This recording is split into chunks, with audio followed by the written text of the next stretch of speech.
The holiday is over and we are back to business. Good morning and welcome to the AM show. My name is Sweetie Abochi, and of course I do this with Benjamin Akakwo. In this lineup, the lineup for this morning, we will start with the news and then we'll bring you the news review. Dr. Wisdom Dogbe, who is a financial analyst, will be joining us to get into the news review, and he'll also joined by Nana Akomia, the Movements for Change, and those two gentlemen will be joining us to get into the various stories in the newspapers. And then Haruna Mubarak will bring you AM Sports, and then we pivot into our big stories.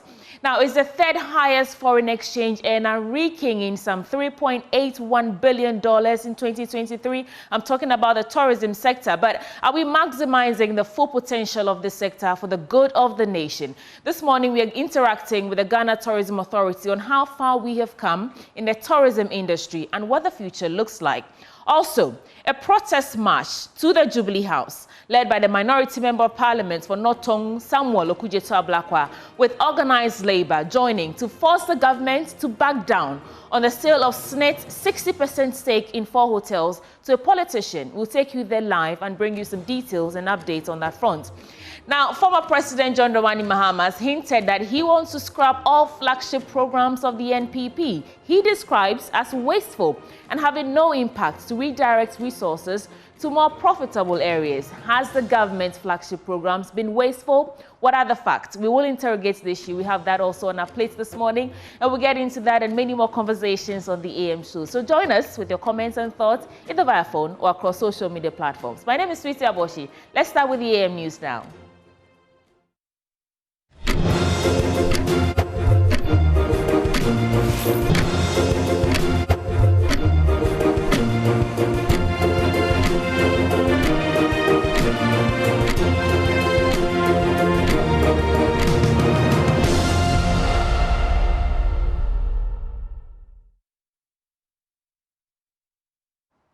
This is the AM News. Thanks for joining the program. Starting with the Ministry of Health is appealing to the Medical Laboratory Professional Workers Union to call off its strike to continue negotiations on its working conditions.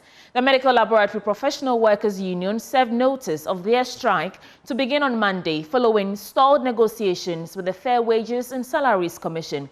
The strike, they warned, could cost lives. Well, this morning, Joy News has received a statement from the Ministry of Health calling on them to call off their strike. Now, here is the statement. The statement reads,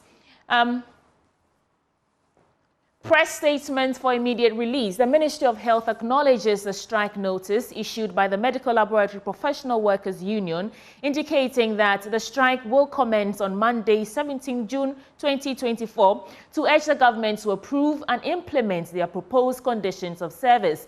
But they have requested continuous negotiations to finalize their proposed conditions of service with the government. Now, the government's negotiation team, led by the Fair Wages and Salaries Commission, has extensive engagements with the Medical Laboratory Professional Workers Union since 2023 and is guided by both internal and external relativities. Majority of the items proposed by the union have been agreed upon by the government's negotiations team. However, uniform specialist projects and sociable and communication allowances proposed by the union are still under various stages of negotiation. So the ministry can confirm that negotiations are ongoing and therefore appeal to the Medical Laboratory Professional Workers Union leadership to reconsider its decision to strike and return to the negotiation table with the government's negotiation team, which includes the Ministry of Health, Ministry of Finance, Ministry of Employment and Labour Relations, and the Fair Wages and Salaries Commission. Those are just excerpts of the statement. We'll bring you details and updates as this progresses.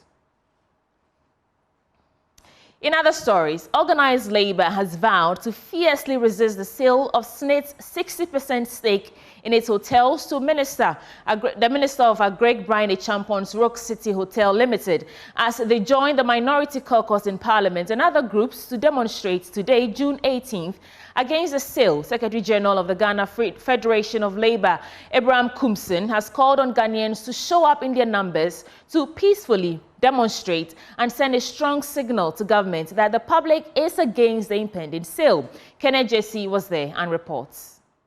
The intended sale of SSNIT's 60% stake in 4 hotels has taken another turn. Well, this time, a demonstration is about to be held on Tuesday, the 18th of June, led by the Minority Caucus in Parliament, reps of organized labor and other interest groups. Now, the demonstration will begin at Labadi Beach Hotel, one of the hotels that are up for sale. Listen to MP for Northton Samuel Okudzeto Ablakwa.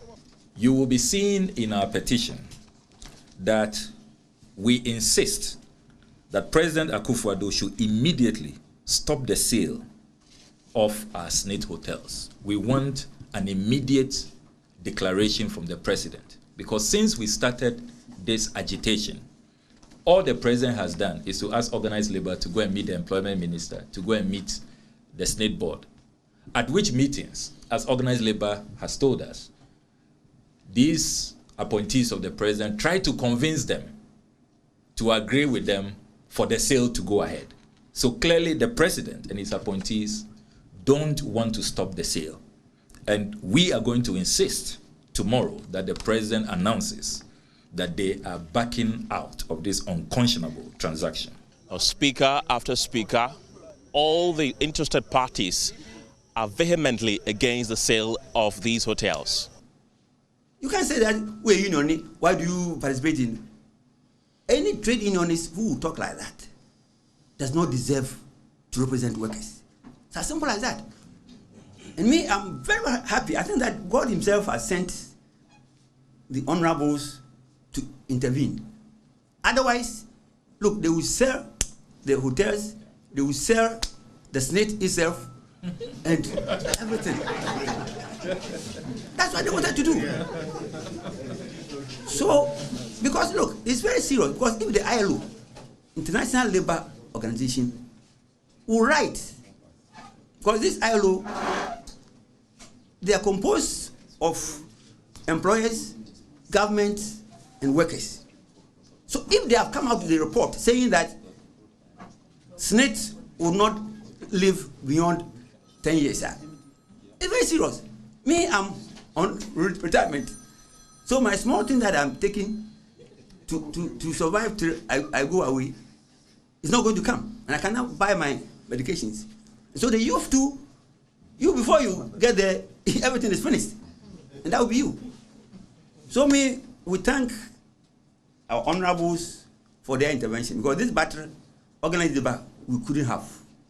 We could not have. We have failed to deliver, to be able to confront this thing. Who is Brian Champo? Brian Champo is a cabinet minister, and per Article 78, Clause 3, which says that a minister cannot hold any other office of profit, whether private or public. It's so disheartening what is happening in this country. The few people have the impunity to grab, taking our monies with impunity. They do not care about the welfare of the masses of the people. Ghanaians are suffering, and a few people are enjoying. Well, they promised a peaceful protest because they say they are law-abiding citizens and have invited all Ghanaians to join them in this protest. From the press center in Accra, Kenneth Jesse for Joy News. Now, how much is fresh tomato selling at the markets near you? Well, a few days ago, you were likely to buy 4 pieces of fresh tomatoes for 10 cedis and 2 pieces for 5 Ghana cedis. Semefakpesu went shopping at the Malamata markets and reports the lowest price you can pay for fresh tomatoes is 20 Ghana cedis, and that is just for 4 small pieces. Many traders have attributed the surge in price to transportation costs, inflation, changing weather condition, among others. Here's her report. In recent weeks, consumers and vendors alike have noticed a significant increase in the cost of tomatoes. Just a few days ago, you could buy 4 pieces of tomatoes for 10 Ghana cedis and 2 pieces for 5 Ghana cedis.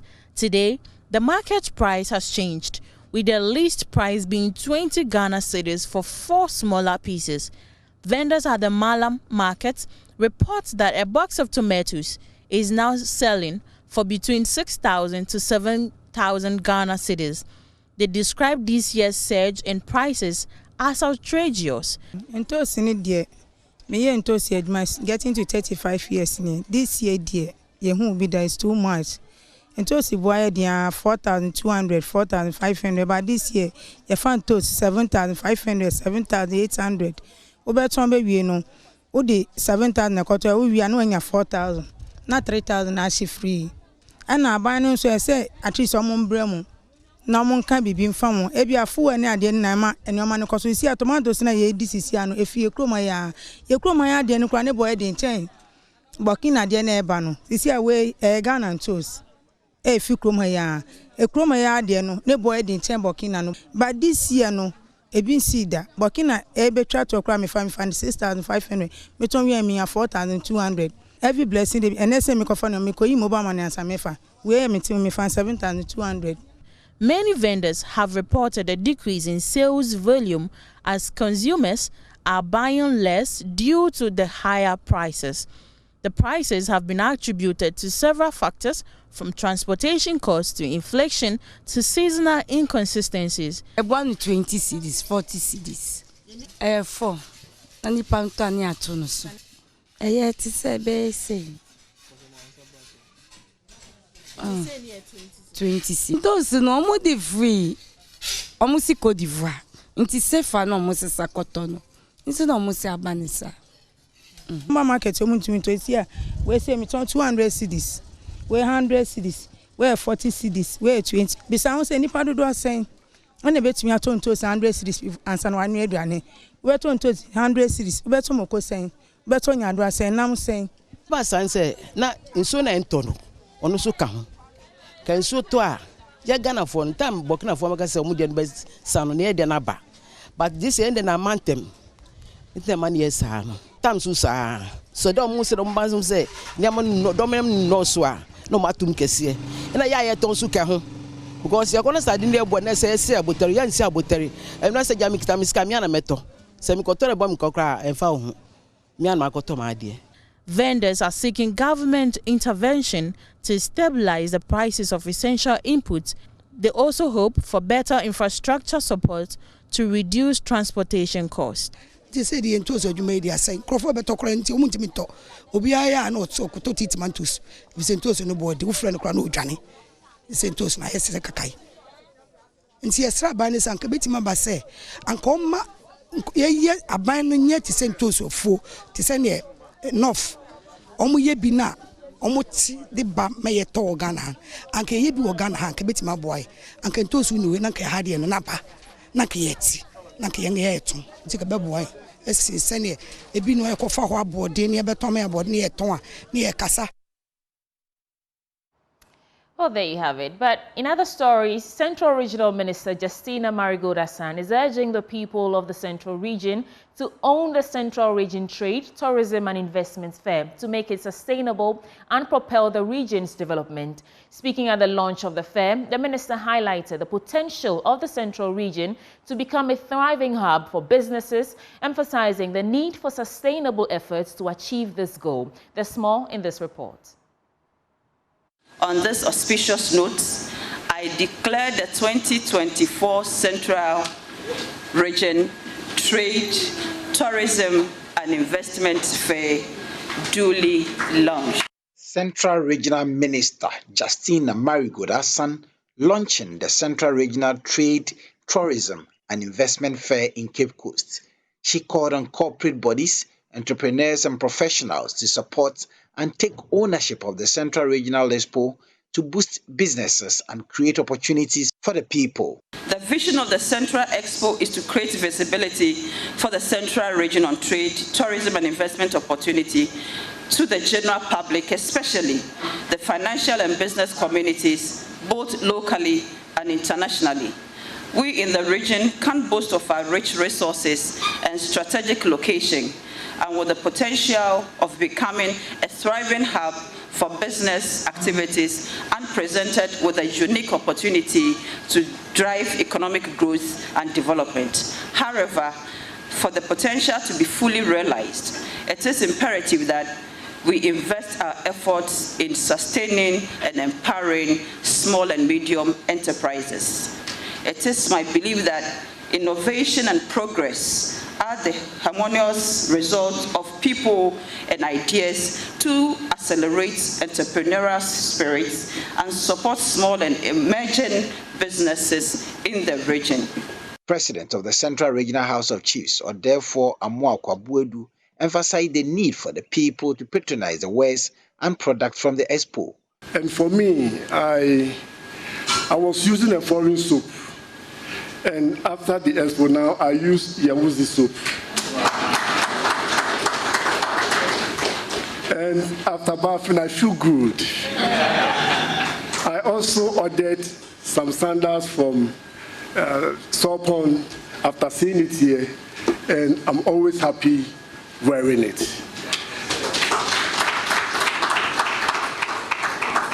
And I'm sure that mine is just one of many relationships that have been built through the organization of this expo for the benefit of those who have come forward. And that would be like best practice for others to also follow to come and take advantage of this opportunity. Chief Budget Analyst Bless Kwamedake outlined some of the events that would be rolled out during the expo. There will be an MMD's open forum to talk about success stories. Those entrepreneurs or exhibitors that you have promoted over the years, select some of them to come and talk about what they have achieved so far, how they've been able to expand their businesses, what job creation that they have created, to what extent have they lessened unemployment, youth unemployment in our various MMDAs. So that's the day that we want that to be organized. The Central Regional Trade, Tourism and Investment Fair would be held in September to coincide with this year's Ogwafetu Afashe. Abdallah Osman's report read to you.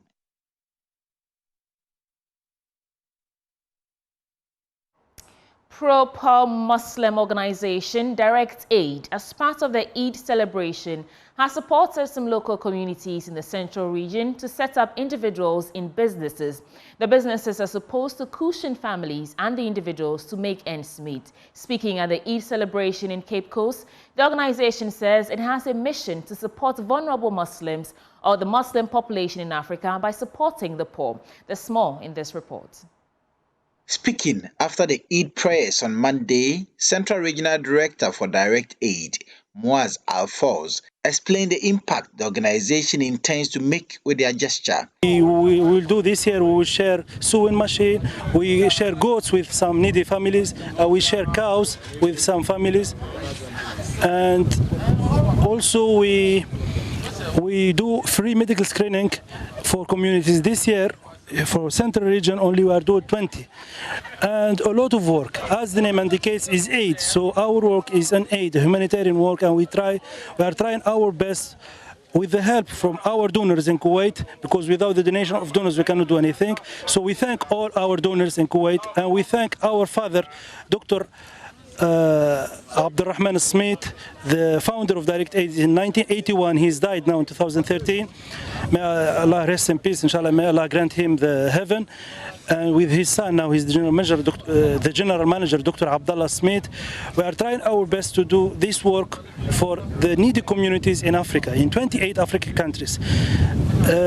So that is it. We are here for serving people, for serving Ghana people, for serving the needy population, and for serving the villages, especially the villages, community in the villages, more than the cities. But we serve the city also, but you know, the villages, they are more deprived, that's why. And we hope that we will do more and more, inshallah. Central Regional Minister Justina Marigodasan joined Direct Aid in the region for the Eid celebrations, where the organization supported local communities by setting up individuals in businesses and providing livestock to families for sustenance. She says it's refreshing for the organization to think about such individuals by supporting them in a way that's more than money. Direct Aid is in the central region, and they are doing a lot of programs, projects and activities which are going a very long way to impact the lives of the people in the central region. So I decided to come and join them in the celebration of what they've been doing over the years. Last year they brought a letter to my office to join them, though I wasn't able to come, but I saw and read what they did and the support they gave to my people.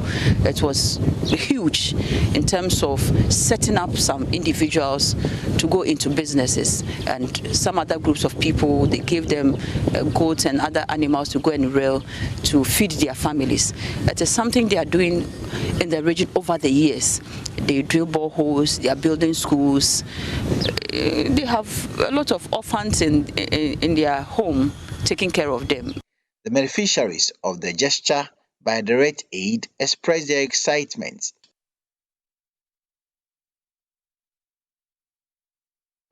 Now, the National Science and Maths Quiz Regional Qualifiers, St. Francis Xavier Senior High School is aiming to restore its lost glory in the National Science and Maths Quiz after securing a national slot in the Grand and Masterful win. The two-time finalists of the competition has, since their participation in the grand finale a decade ago, suffered major setbacks, ending their quest to lift their first trophy. But the blue-shirted boys from the Upper West region are anticipating a better year to eventually rekindle their flames and win the ultimate prize. Emmanuel Bright-Kweku reports from Wa.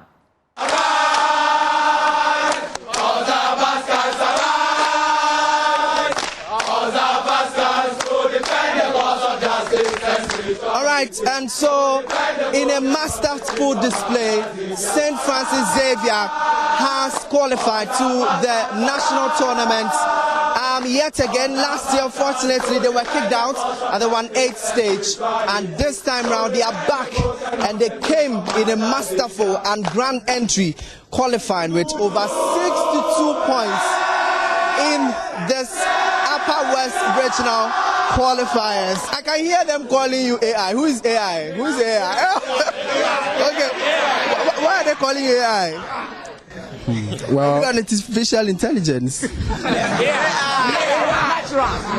Oh, you are more than it.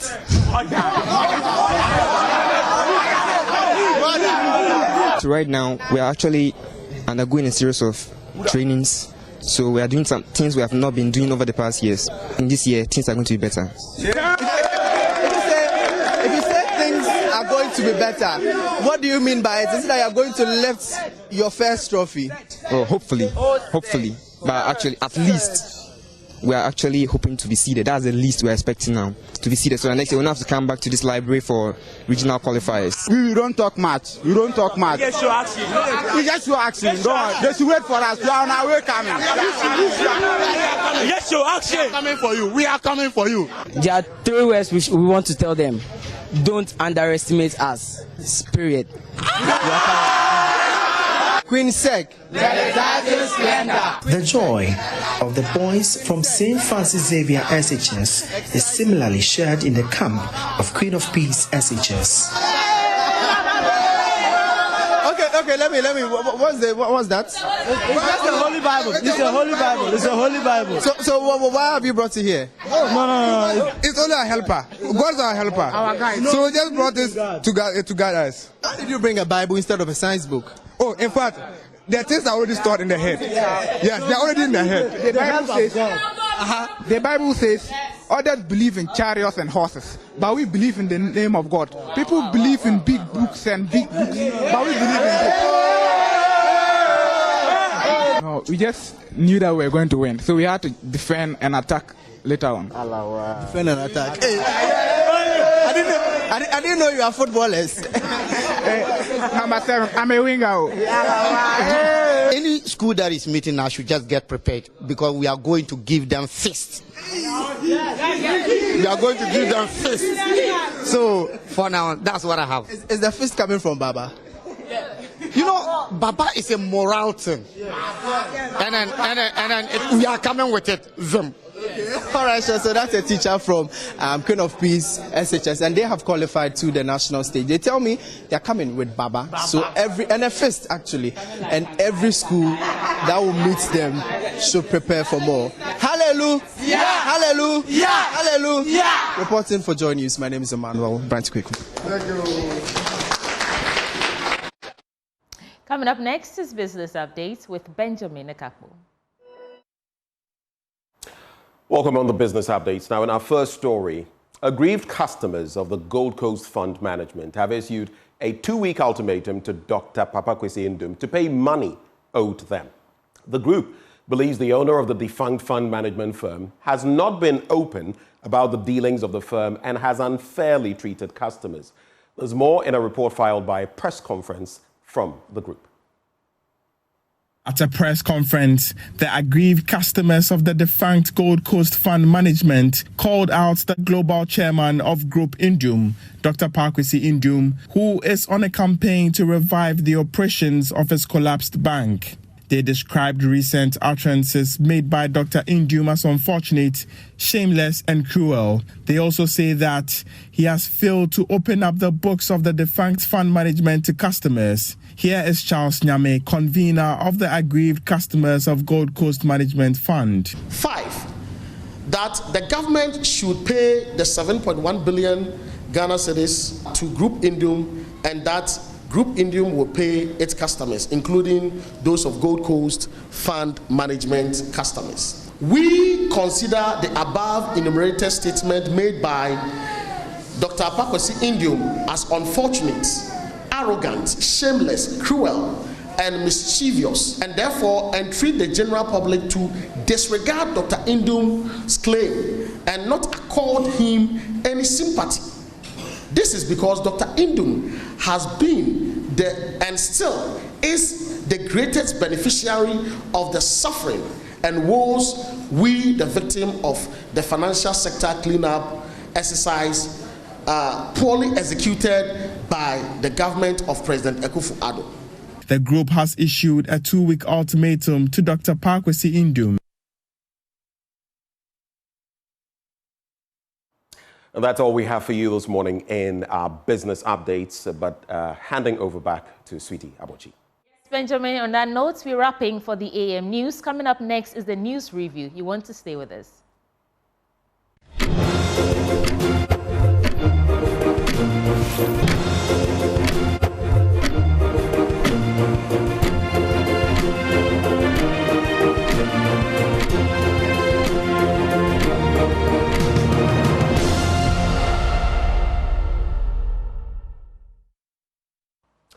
Well, Tuesday is here, the holiday is over. We're back in the studios doing what we do best. You know something that I have noticed through the weekend until today? It's been a number of weeks, but it just hit me today when I used a certain stretch. Have you noticed the patchwork on a lot of roads? Patchwork. In places that have had potholes, some of them craters for practically forever. All of a sudden, in an electoral year, we're getting them being patched and all of that. I found it a bit interesting. And I was asking myself, why do we have to wait till elections are close to do some of these things? And then when the elections are over, what happens? Because now the stakes are high, but when the elections, who campaigns for something they've already won? Oh, you're saying that too, huh? Anyway, thank you for staying with us. Before we get to our guests this morning, Endpoint Homeopathic Clinic helps us bring you this segment every weekday morning. And today is no different. They are offering you, if you're a man, fertility. If you're a man, prostate screening. No, prostate screening for free, though a man can also have fertility issues. And if you're a woman, fertility screening for free. Here's all you have to do. Make your way to any of their branches, starting from here in Accra at Spintex opposite the Shell signboard, Kumasi, Kronoma here behind the Angel Educational Complex, the Stakrade Anaji State, Tema, Community 22, Techiman Hanswa, and Esiaman Zama. If you'd like to give them a call, there are 2 numbers. Here's the first, 0244 867 068 or 0274 234 321. Endpoint Homeopathic Clinic, the end to chronic disease.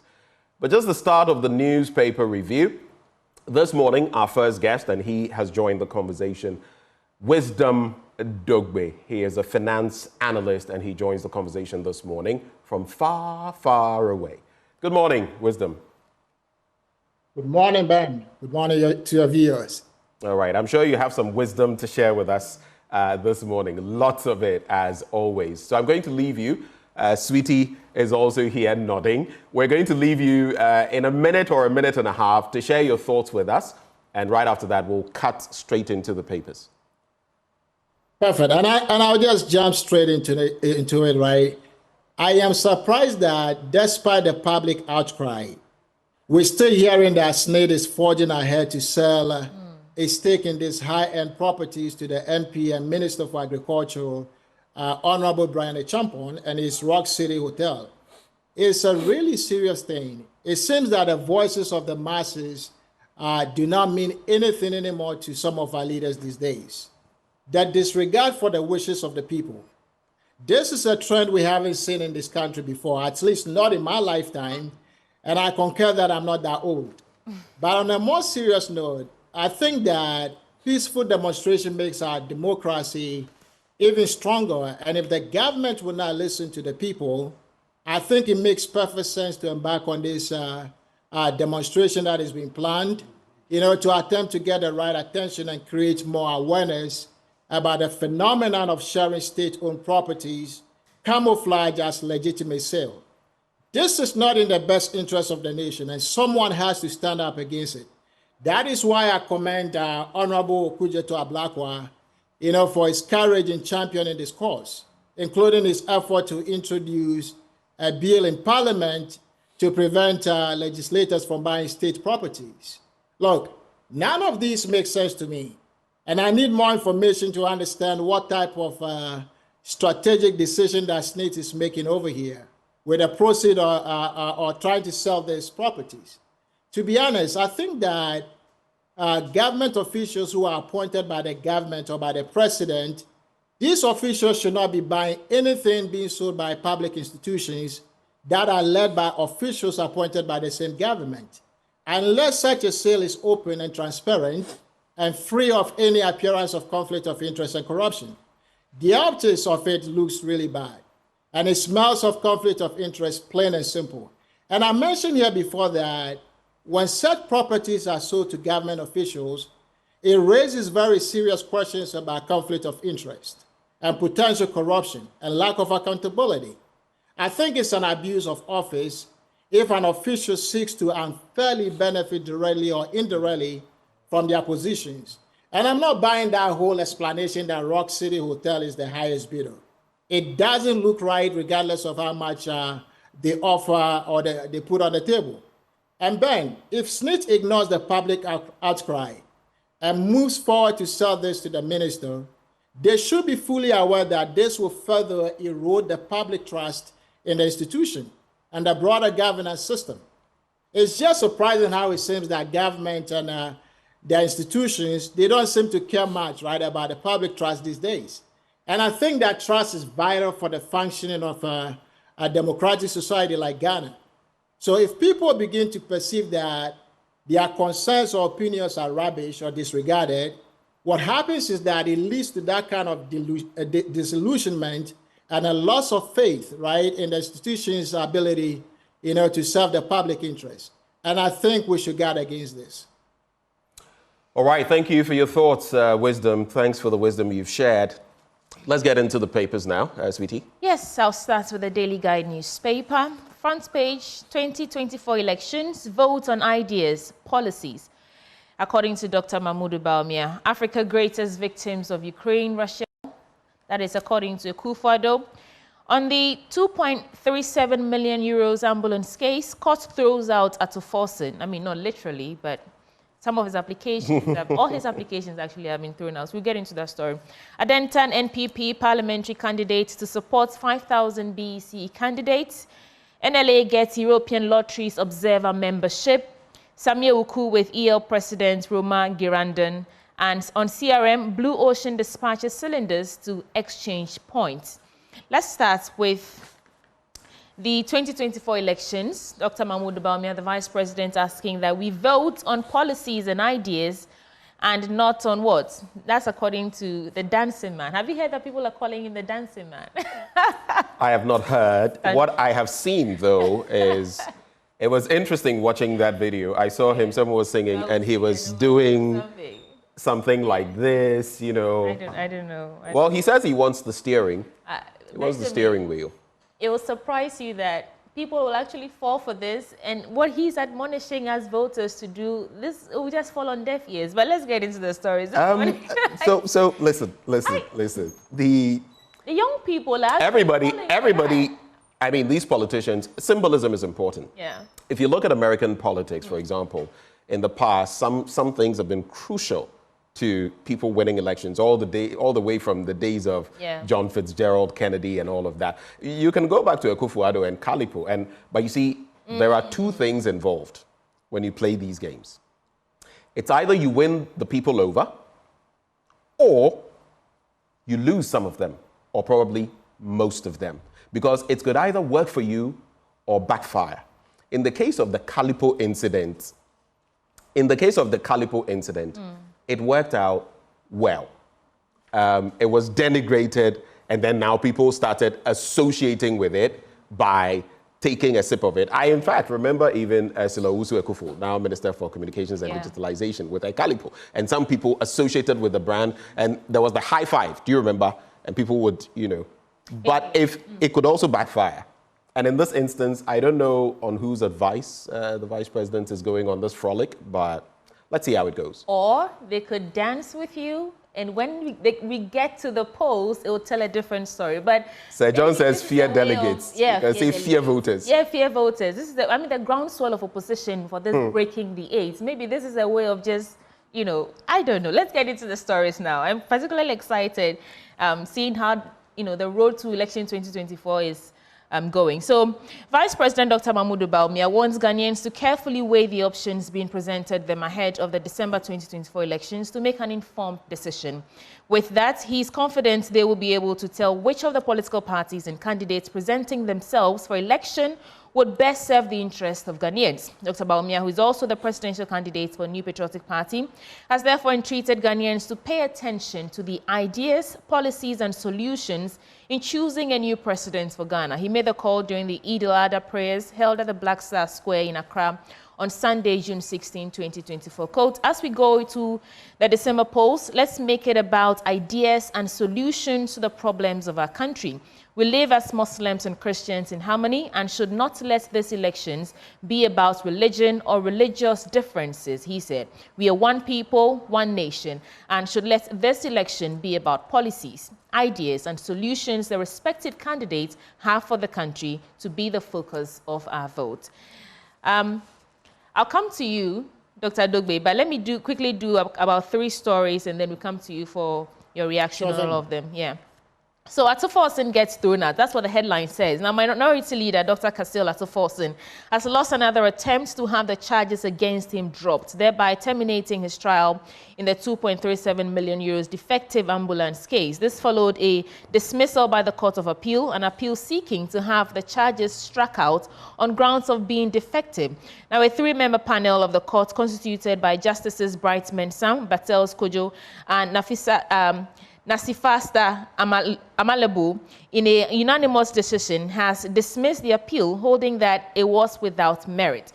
A High Court in Accra earlier dismissed 2 applications filed by the MP, asking the court for order of injunction against the Attorney General, Godfrey Yeboadami, or his office from further prosecuting the case. So Atuforsen had earlier filed an application before the High Court for an order striking out the charge sheet against him for being defective. He also sought an order directed at the prosecution to provide further details in the particulars of offense of the specific act that constitutes acting, quote, without authorization or intentional misapplication set out in the charges against him. We've all been following this case, and I'll reserve my comments for Dr. Dugbe. Napo feeds 1,200 kids in Kumasi. I think feeds has been spelled wrongly. 10 migrants found dead in Mediterranean. That's on international front. And NLA gets, let me get into the story. NLA gets European Lotteries Observer membership status. The National Lottery Authority has been granted the status of an observer member of the European lotteries, effective June 17, 2024. The decision was taken at the General Assembly of the EL Industry Days seminar being held in Salzburg, Australia from June 16 to 19, 2024. The 45 member countries present at the event voted in unanimity for the NLA as an European Lottery Observer member. This comes on the back of a strong pitch by the Director General of the NLA, Samia Uku, at the EL Public Seminar Order in Brussels in February 2024. Mr. Uku was invited to share the views beyond Africa on illegal gambling in Ghana, following which he made the pitch. Subsequently, the EL Secretary General, Ajahn Van Tiver, requested the NLA to officially write to the EL and go through the application process, which required the submission of the authority's financial statements, expenditure on good causes, and responsible gaming certification. So after all that, they've been granted membership status. But these three stories for your reactions, Dr. Dugbe. Sudi, I tend to agree with Dr. Bawumia about voting on policies and not religion. I agree with him at least in part. You know, he's making a valid point, and he also says some commendable things which should resonate with all Ghanaians. He said that Ghana has been a peaceful country, in fact, the most peaceful country in all of West Africa. And this peace is because of our religious tolerance. He's completely spot on when he said that, right? We are one people, and whether you're Christian, traditionalist or Muslim, we all tolerate each other and we live together in harmony. And again, this election will not be about religion. Now, what I differ from him slightly is that he said elections should be about ideas and policies. I may be wrong, but I would say that elections should be about track record, accomplishments, and policies. And there is data available to Ghanaians on the performances of both Dr. Bawumia and also former President Mahama when they were VP and President respectively. I think that Ghana is at an inflection point with these elections, considering the serious decline in the economy. So just ideas and policy proposals should now be the defining factor about performance and also track record, sweetie. And I think that when Ghanaians look at the performances of the Mahama government and the government that Dr. Bawumia has been part of, they can better gauge the abilities of these two flag bearers, right? I mean, the abilities to effectively implement policies and deliver on the promises that they are making today on the campaign stops. And I'll say the obvious here that the candidate with a proven track record of achieving results, that is the candidate that I hope that the voters will pick, and the most likely and capable of translating those policy ideas into tangible actions and positive outcomes, you know, to deliver the nation from our current economic disaster. We are in a disaster, whether you like to call it a disaster or not. And sweetie, I'll say that the voters will be better off if they consider the candidates based on the history of, you know, demonstrated accountability and integrity in their previous roles. If you look at Bawumia and Mahama, who between them will look the average Ghanaian in the eye and admit that I was wrong with this and that, and I've learned this and that from that experience. And so going forward, I'll do this and that to prevent such failures as I lead our great nation. I believe that integrity and accountability and being able to admit mistakes and demonstrating a willingness, you know, to turn those failures into a learning moment, I think that that is a hallmark of leadership, and it should be very clear to Ghanaians who between these two leaders, you know, they can trust on that metric. Okay. Now, of course, right, policy ideas are great, but Ghanaians should judge these ideas, right, that Dr. Bawumia and His Excellency Mahama, they have on the practicality and also the feasibility of these ideas and promises, the candidates' consistency, and also their long-term vision for the nation and their experiences and competencies, sweetie. Politics of honesty, Doc. I don't think that exists here in our part of the world, but let's see which of these presidential aspirants can actually look us in the face and say, yes, I did something wrong and you know, given the chance, I'll do it right. But let me just do one more story in the Daily Guide newspaper. Kenneth Japong. See, when you're done, I would like to talk, give a brief comment on the ambulance case, okay? Yes, do that before I get into other stories. But it has to be brief for the sake of time, Wisdom. It has to be very brief. Of course, of course. I want to believe that the courts considered all of the facts of the cases and decided to dismiss Honorable Atofor's appeal. For as long as the decision was founded in law and not political influence, I think that we need to accept the ruling of the court. That is their job, but I believe that Dr. Atofor has a legitimate claim over here, Ben. On a broader note, right, as far as this case is concerned, that week when the Law House was commissioned, I think that week should have been arguably one of the best days for the Attorney General's career, where he had both the president praising him and one of, the Chief Justice also heaping praises on him for completing the law project. This is a good win for him, but it pales in comparison to what I like to believe has been a series of damning revelations or allegations that are made by Mr. Jakpa against the Attorney General in open court. When it comes to this case, right, we need to understand that the impartiality and also integrity of the legal system are very critical when it comes to, upholding the rule of law and also ensuring justice. And in my little knowledge about judicial process, a very critical aspect of this integrity of the judicial system is the concept of recusal. That is why judges and lawyers are sometimes expected to remove themselves from litigations, where there is an appearance of impartiality or likely compromise of their fairness.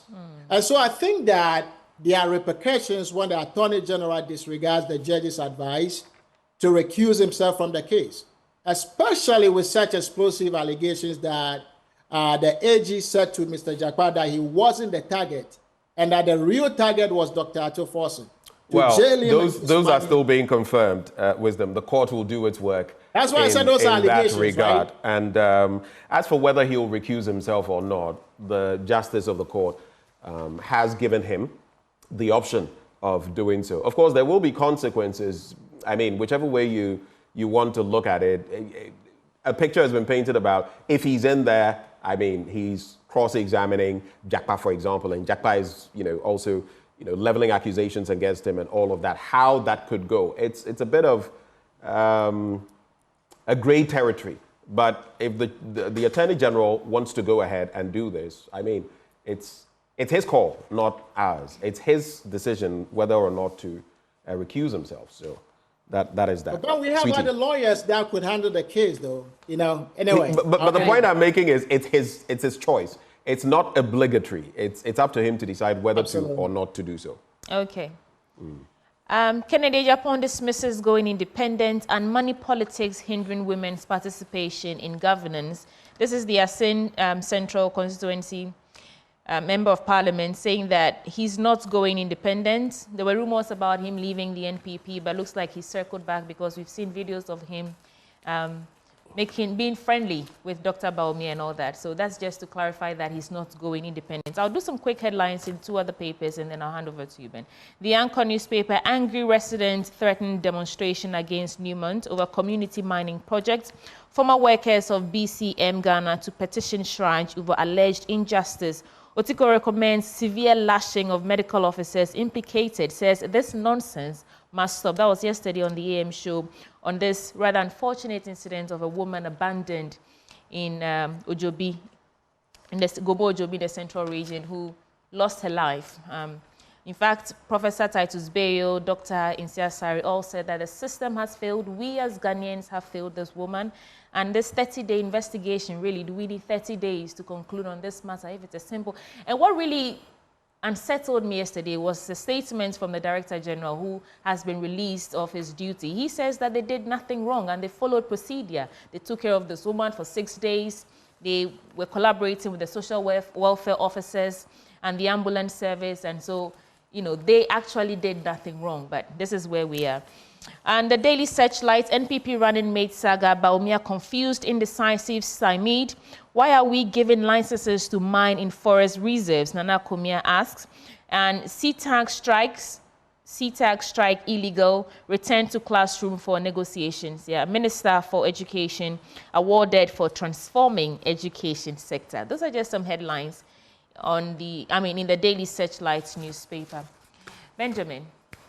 But do we have any reactions from Wisdom? Briefly, if not, I'll go into the other papers. Dr. Adogbe, any of these stories you want to react to? So when it comes to this story about the Winneba government, the government hospital throwing out a patient who was involved in some accident, and this patient being left in the bush to die. I mean, it really sounds like a movie story, right? And that's something you can expect in real life. So I'll be waiting to hear more about this case because I'm struggling to believe that, such a thing can happen in this day and age. And it seems we are becoming less and less compassionate to the plight of the vulnerable among us. So I think I won't rush into judgment yet because I think that it's unfathomable that another human being can treat a fellow human being so inhumanely. You can't do that to even animals where I live, right, without the law catching up with you, let alone to a fellow human being. You see, hospitals have ethical obligations, to provide medical care to patients, regardless of which of their relatives is present or even the ability to pay. And so this is why I find it quite unbelievable and also unconscionable that trained workers, right, healthcare workers who do something remotely resembling what is being reported on the news. Because the doctors and nurses are trained to put the principle of healthcare access and patient welfare ahead of anything else. So I will wait to learn more about the outcome of the investigations. Okay. Thank you. I'll go to the Ghanaian Times newspaper for starters, and I'll go to the back page. Oli joined Bofuakwa and RTU to relegation. Hearts escape narrowly. Summertex crowned champs. I mean, I'm a staunch adherent fan of Krobia Kumasi Asante Kotoko, but it's a bit tricky what has been happening to Hearts 3 times now.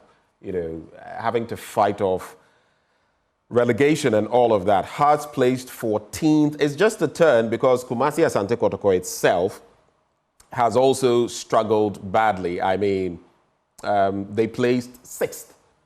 It's a good thing from the standpoint of smaller teams also taking over the mantle. Look at the top teams. Samatex winning the league. Accra Lions, Brekum Chelsea, Adriana, and then Enswatreman before Kumasi Asante Kotoko. That is a good thing, but at the same time, our stalwarts, those who have done great things for us at the continental level, what is happening? Krobia Kumasi Asante Kotoko and the Never Say Die boys, Hearts of Oak. Anyway, just some quick reflections there. Other stories in sports, Aite Powers launches maiden promotion and Street Academy Health Walk, July the 13th. But let's get to some crucial matters. 2024 polls not about religion. That's according to Dr. Baumia. Let's pray for peace, success of upcoming election. That's according to former President Mahama. Gridco ECG announced 3 weeks power supply interruptions, and GHS suspends Winneba Trauma Specialist Hospital medical director over death of patient in Bush. Sad story. But anyway, let's get to some of those details. And there's also this one. Let me just take a quick swipe at it. Nadam, ranked poorest district in Ghana.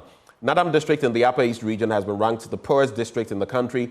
Data from the Multidimensional Poverty Index report has revealed. The scorecard further revealed that the district was confronted with intense poverty as its MPI rate stood at 68.6%. It is more than 11 times higher than the national rate of 24.3%, according to the scorecards. You can get further details on page 3 of the Ghanaian Times newspaper. But, like I've always said, some parts of the country, especially up north, we've not been fair to them. Before independence and even after independence, it's been really sad, the case of underdevelopment in these areas.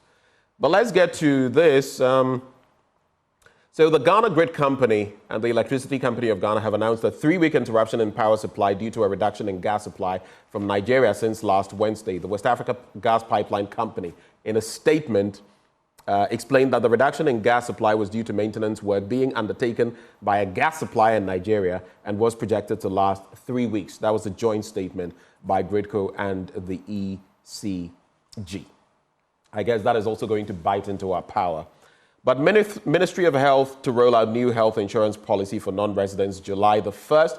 There's a statement on this which we'll bring to you at some point. But the Ministry of Health is to roll out new health insurance policy for non-residents who travel into the country from July the 1st this year.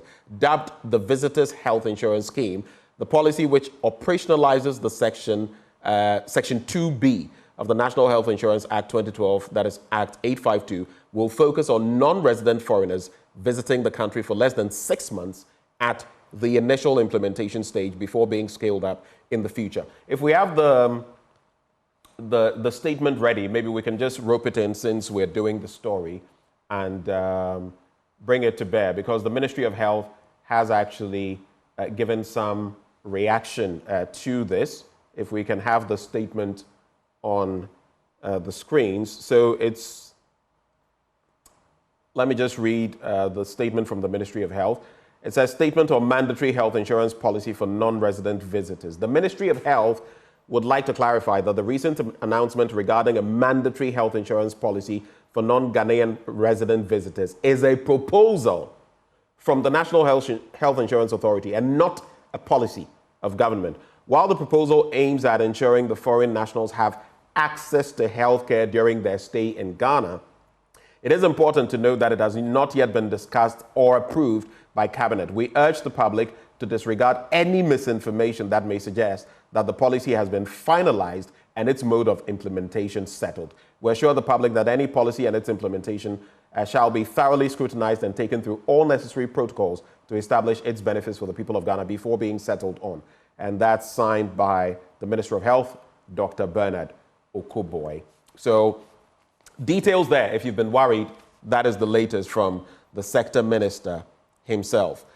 Vice President Dr. Mahmoud Bawumia has appealed to Ghanaians not to turn this year's election into a religious one, but focus on the issues that will help deal with the challenges confronting the country. He said it was important for all to pay attention to the ideas, policies, and solutions being championed by all the different flag bearers and allow that to influence their choice of who leads the country in 2025. So he says it's not about religion, it should be about policy.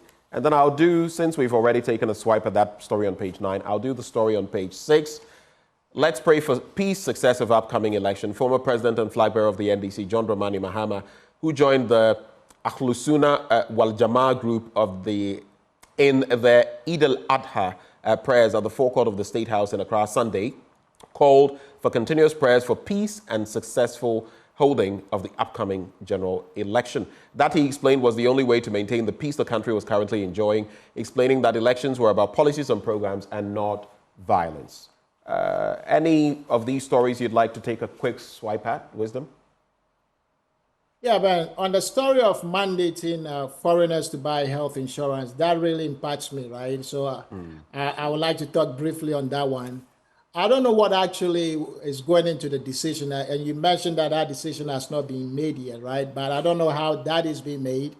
But I'll tell you that most countries require some sort of health insurance for visitors or foreigners. True. So this is not entirely unheard of, especially if the goal is not mainly to create another revenue source for the government diabolically. If the aim is to protect our health institutions, right, and the well-being of foreigners, then that is certainly in order, in my opinion. And I say that because if we require foreign nationals to purchase health insurance, that will ensure that we have financial protection for them, right, in case of medical emergencies or unexpected healthcare expenses when they are in the country, which really happens a lot of the time. And so you shift that cost burden from Ghana's health system to the foreigners and avoid those costs being passed on to taxpayers. That way, you also ensure that the visitors also contribute their fair share to the healthcare system of the nation, especially if they use these facilities. The challenge I see here is with affordability. If you mandate foreign nationals to buy health insurance upon arrival, it could prevent some tourists from coming into the country, especially those from low-income countries or visitors with limited financial capabilities. And many Ghanaians, well, Ghanaians by birth that are holding foreign passports, right? This could prevent them from also coming home. So there is a real adverse impact on tourism and business travel in the sense that it could deter tourists and business travelers from visiting the country. It is an additional travel cost and a hassle of obtaining such health insurance covering even upon arrival, right. I think that could discourage travel and the nation could lose in tourism revenue. Okay. I'm going to wrap with these stories. You can react to only one of them because of time. Economy Times. FDI volumes shrink for first quarter 2024. And we're being told that figures emanating from the Ghana Investment Promotion Center indicate that FDI, foreign direct investments, legally registered in the country have increased slightly in value but declined in volume. So they totaled 123.06 million against 106.02 million recorded in the same period last year. But the total number of projects declined marginally by 11.11%, recording 32 instead of 36 compared to last year. Then Ghana's youth unemployment at around 7.16%. That's an African Development Bank report. You can get details of that from the Economy Times. But I'll wrap with this. CD to end year at 15.91 to $1 as analyst revises forecast. So financial analyst IC Securities has revised its earlier forecast for the year. It projected 13.2 to the dollar, but now it is saying it's going to end the year at 15.91, which is practically close to 16. No comfort in there. You have maybe 20 seconds to react, and then we're gone. Wisdom. Ben, as I've been saying, the depreciation of the city is very troubling, right? Considering the devastation it is having on businesses and consumers across the country. You see, with this depreciation of the city, we should be getting relatively more for exports, right? Because these exports are now comparatively more affordable, in competitive international markets. And that by itself could lead to higher demand for our products. The problem is that Ghana has more imports than exports, which brings me to my second point quickly, and I'll be done. That is one side of the international trade coin. The fall in the value of the city means that we pay higher cost, for the goods and services that we import. And so with imports higher than exports, you are left with a net deficit. And so because we are paying more, right, for imported goods and services, I think it's contributing to the high inflation in the country as well.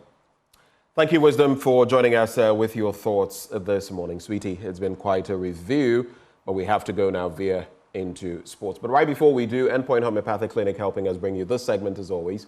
They're offering you prostate screening for free if you're a man, fertility screening for free if you're a woman. All you have to do, reach out to them at any of their branches. Here in Accra, at Spintex opposite the Shell signboard, Kumasi, Chronomabwe here behind the Angel Educational Complex, Takrade Anaji State, Tema, Community 22, Tichiman Hanswa, and the Siaman Zama. You can also reach them via phone on 0244 867 068 or 0274 234 321. Endpoint Homeopathic Clinic, the end to chronic disease. But there's a lot in sporting action from the Euros and others coming your way shortly. Do stay.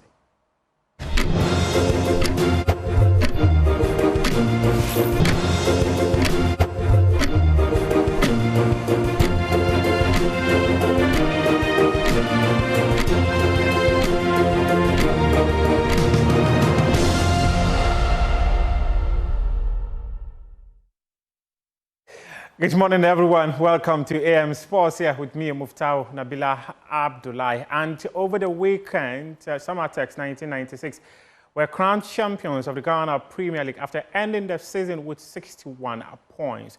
My colleague Razak Muspaw was at the coronation ceremony and has the details in this report.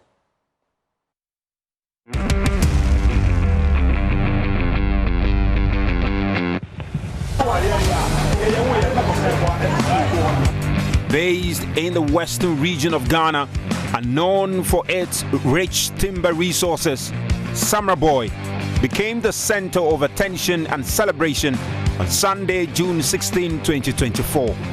The local club, FC Summertex 1996, were the crowned champions of the 2023-24 Ghana Premier League at the now famous in-century Sports Arena. Coronation match against the Accra Lions drew fans from near and far, all eager to witness this historic event. Founded in 1996 by the Summertex Timber and Plywood Company as a recreational football club, FC Summertex since made significant progress through various levels of Ghanaian football. However, after several unsuccessful attempts to qualify for the Premier League, the club finally secured promotion in 2021 thanks to strategic changes in management and technical staff, along with bold vision to become a mainstay in the league and dominate same.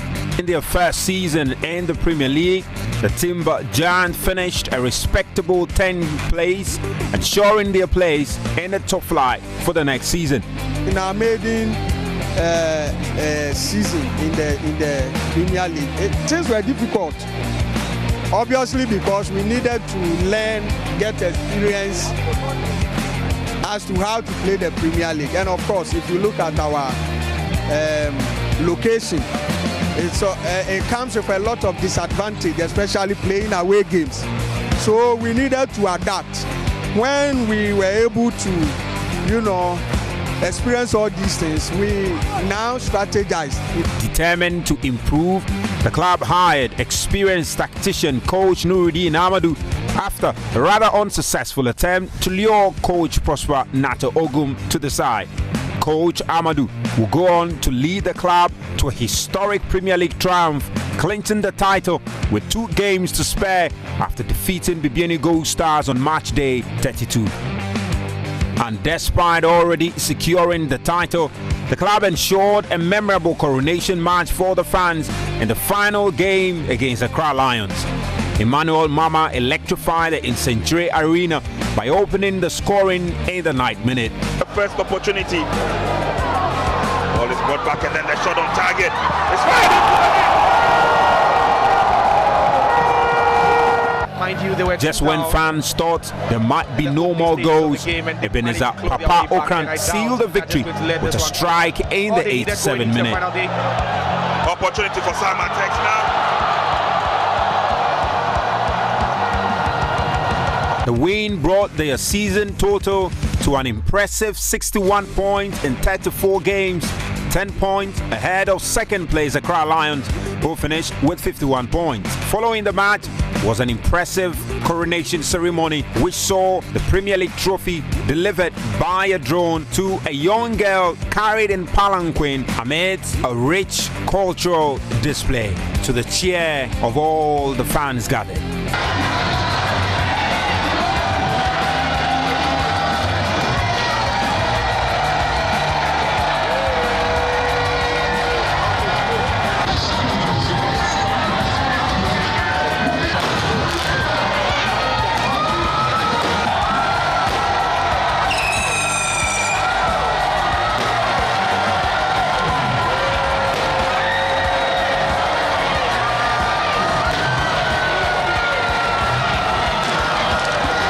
Coach Nuruddin Amadou and midfielder Emmanuel Keyeke, the win did not come as a surprise, for it's a testament to their hard work and dedication throughout the season. We have done the unthinkable. That is a dream come true, and it's the feeling or the vision of any good coach or any coach in Ghana, at least, to covet the Ghana Premier League trophy.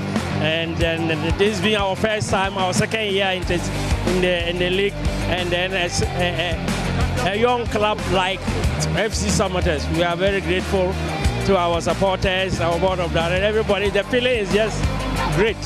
I think it was match day 4 that we realized we could win it.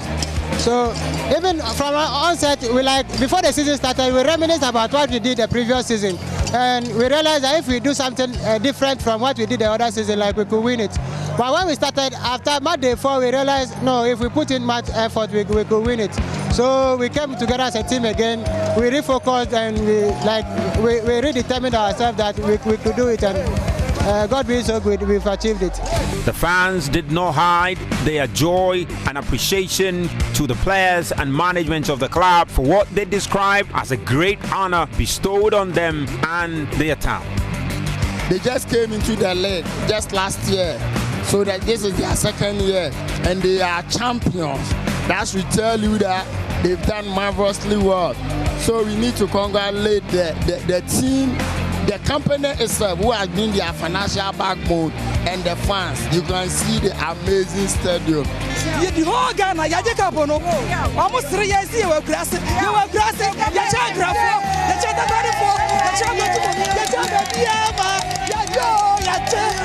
it is a beautiful thing for some athletes to come from division to the league and winning the league. And I'm very happy for them. I come all the way from Tema to come and watch them. Wow, you came all the way from Tema. Wow, I mean, FC Summertech's remarkable achievement is indeed a reward for the exceptional leadership of club CEO and financier Dr. Richard Dia in Century, along with the impressive team management and unwavering home support the team has since received. The club walks away with 500,000 Ghana cedis cash prize, along with the honor of representing Ghana in the CAF Champions League next season. A challenge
confined for the people of Summerboy as Summertech wins the Ghana Premier League. Success for them means that they will be representing Ghana in Africa in the next edition of the CAF Champions League. And this summer, Ghana will be competing in the Olympic Games. The 4x100 meters relay team, they have qualified, and also high jump Rosie Ebua has also been able to qualify after meeting the mark of 1.97 meters.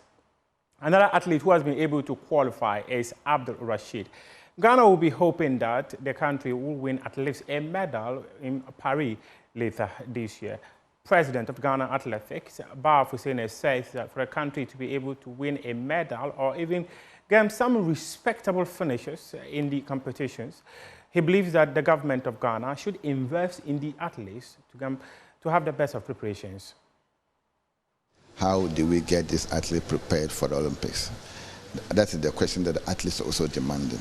So by Monday, we already presented our documents to the ministry. We call it the gold chase, right from the preparation up to the Olympic Games. But we have to amend it again and add campaign and competitions. So we want to bring the athletes, the 4x100 to Ghana to do the ECOWAS championships.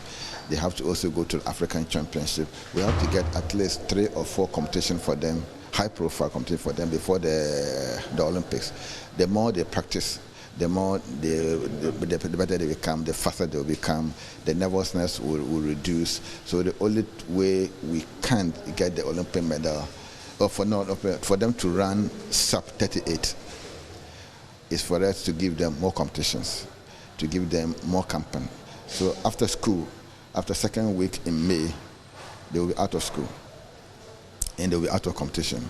That is where it is critical that the state of Ghana have to bring these boys together, give them more competition. The only way we can secure the Olympic final and possibly get the Olympic medal in Paris is for us to give the athletes more competition, to camp them, to support them financially, so that they don't have to work. Some of them work and they train. They don't have to work. Even in US, some of them, when they are on vacation, getting a place to train is a difficulty because the school is closed. When the school closed, they close down every facility. To go and train, then you have to go and pay to go and train. These are some of the challenges that our athletes faces. And for us, if we are able to bridge that gap between second week or first week or last week in May to the time we go to the Olympics, that is always a vacuum for our foreign-based athletes, those who are in the US. We have to move them to Europe, camp them in Europe for at least the whole July. In summertime in Europe, there are a lot of competitions. A lot of competition here. So if we camp them from first week in July to the time we want to Olympic Games, we can give them 3 or 4 competitions to run. That will make a lot of difference.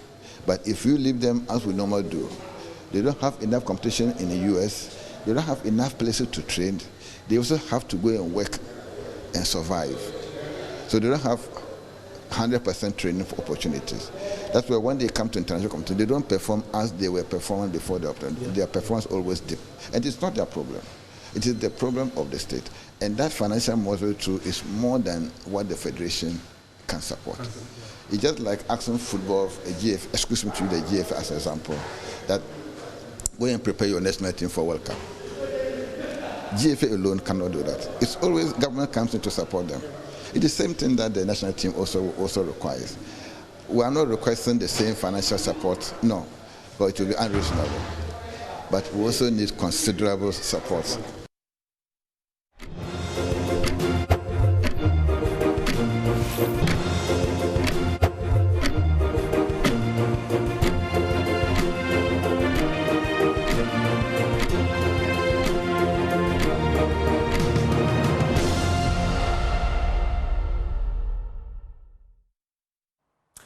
Welcome back on the AM show. We zoom straight into, well, the big stories for today. And first on the chopping block, it's the 3rd highest foreign exchange earner, raking in some $3.81 billion in 2023 for the country. But are we maximizing the full potential of this sector for the good of the nation? Well, this morning we're interacting with the Ghana Tourism Authority on how far, not they, we have come in the tourism industry and what the future looks like for Ghana as far as that is concerned. Joining us is the CEO, Akwesi Agyeman, and he's here for a conversation. Agyeman. Good morning, good morning. Good morning. Oh, Benjamin. We're doing a bit. Pardon me? I said we are doing a bit for God and country. You're doing your bit for God and country. Interesting times. I believe this may be the first time I'm having an interaction with you. On the show, yeah. On this show, yeah.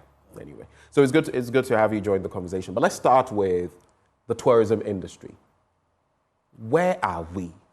What does it look like as far as Ghana's tourism is concerned? And mind you, I'll be taking you around the world because I've been in many places and seen what they do in tourism vis-a-vis what we do. But give us a picture of where we are now. I'll say it's still work in progress, but so far so good in terms of the numbers. I see tourism as a numbers game. And so you always have to look at year-on-year growth in so many areas. Arrivals, number of licensed facilities, other sectors that are opening up within the subsector, the other subsectors that are opening up within the sector. So if you look at what we found ourselves in 2017 till now, I would say we've made a lot of good progress. But I always say that tourism, for me, is a low-hanging fruit as a country that we could maximize its potential. And so we are not there yet, but I will say that we've done a lot of great things and we've seen a lot of improvements in the sector. I mean, using some of the data that we have. For example, international arrivals, somewhere around 2017, we're doing around 800,000 a year. By the end of 2019, we hit 1.1 million. And then it dipped significantly because of COVID in 2020. But last year, we went past what we did in 2019. So that shows remarkable rebound and growth. If you take domestic tourism, around 2017, the number of people who were moving around our tourist sites locally was around 500,000. Fast forward to 2023, and the number was 1.4 million. If you take a sector like cruise tourism, I mean, time was when maybe once in every 2 years you have a cruise ship land at any of our ports, either Tema or Takoradi. But now, last year alone, we had almost 10,000 arrivals through cruise. These are all data that is available, and that shows us that the work that we are doing in terms of marketing the destination, in terms of licensing and regulating the industry, is bearing fruits. But I feel that the potential is still out there, and there are a lot of things that we can do to get it to its full potential. A few things that I think we'll talk about as we go into the show, but tourism is a cross-sectorial industry. So whatever we are doing as tourism, as GT, as the Ministry of Tourism, is impacted strongly by other sectors like the visa regime, roads to tourist sites, sanitation. I mean, yesterday, for example, there was a news item that later was debunked by the Ministry of Health about insurance. And I was surprised the number of people who were sending it to me. Right. That, oh, this will impact tourism. So now I believe that we've become part of the national conversation. People are beginning to understand that whatever happens, you can't say, oh, this is health, this is sanitation, this is roads. It has an impact on tourism. And tourism employs a lot of people. I mean, it's one sector that if you take a hotel versus a factory will employ people who will come to work at 8 and by 5 they will clock off. But for tourism, it's 24 hours. So for the one work, whether it's front desk or housekeeping, you probably will have 3 people running shifts.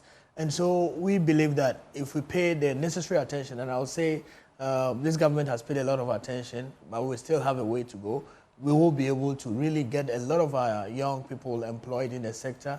We'll be able to train, we'll be able to improve upon our customer service, and we'll be able to get the numbers in, because it's a numbers game.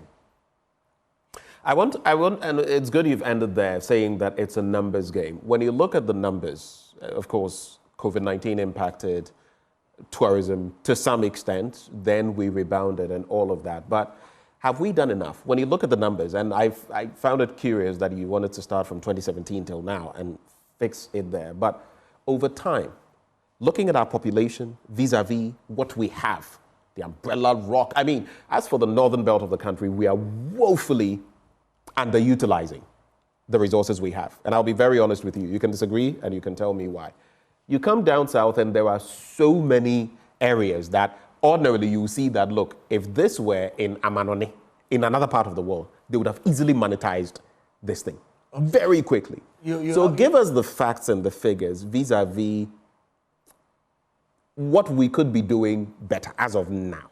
All right, you raise a very good point, and the only reason why I started from 2017 is because that's when I became CEO. I get it, I get it. But I'm not saying previous people that I inherited. I took over from Gideon Awike. He had done a good job before then.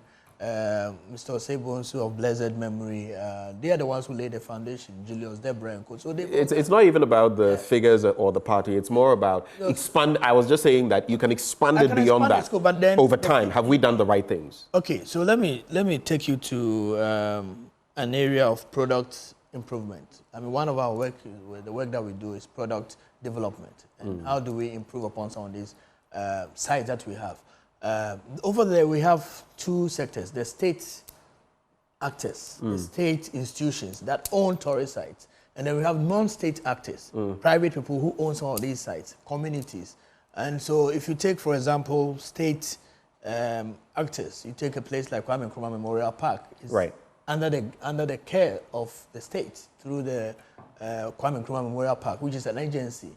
You have the Ghana Museums and Monuments Board, which superintends all the various forts, castles, and dungeons that we have. You have the Forestry Commission that also superintends all the various game reserves and the forest reserves that we have, like Kakum, Mole, Shai, and the rest.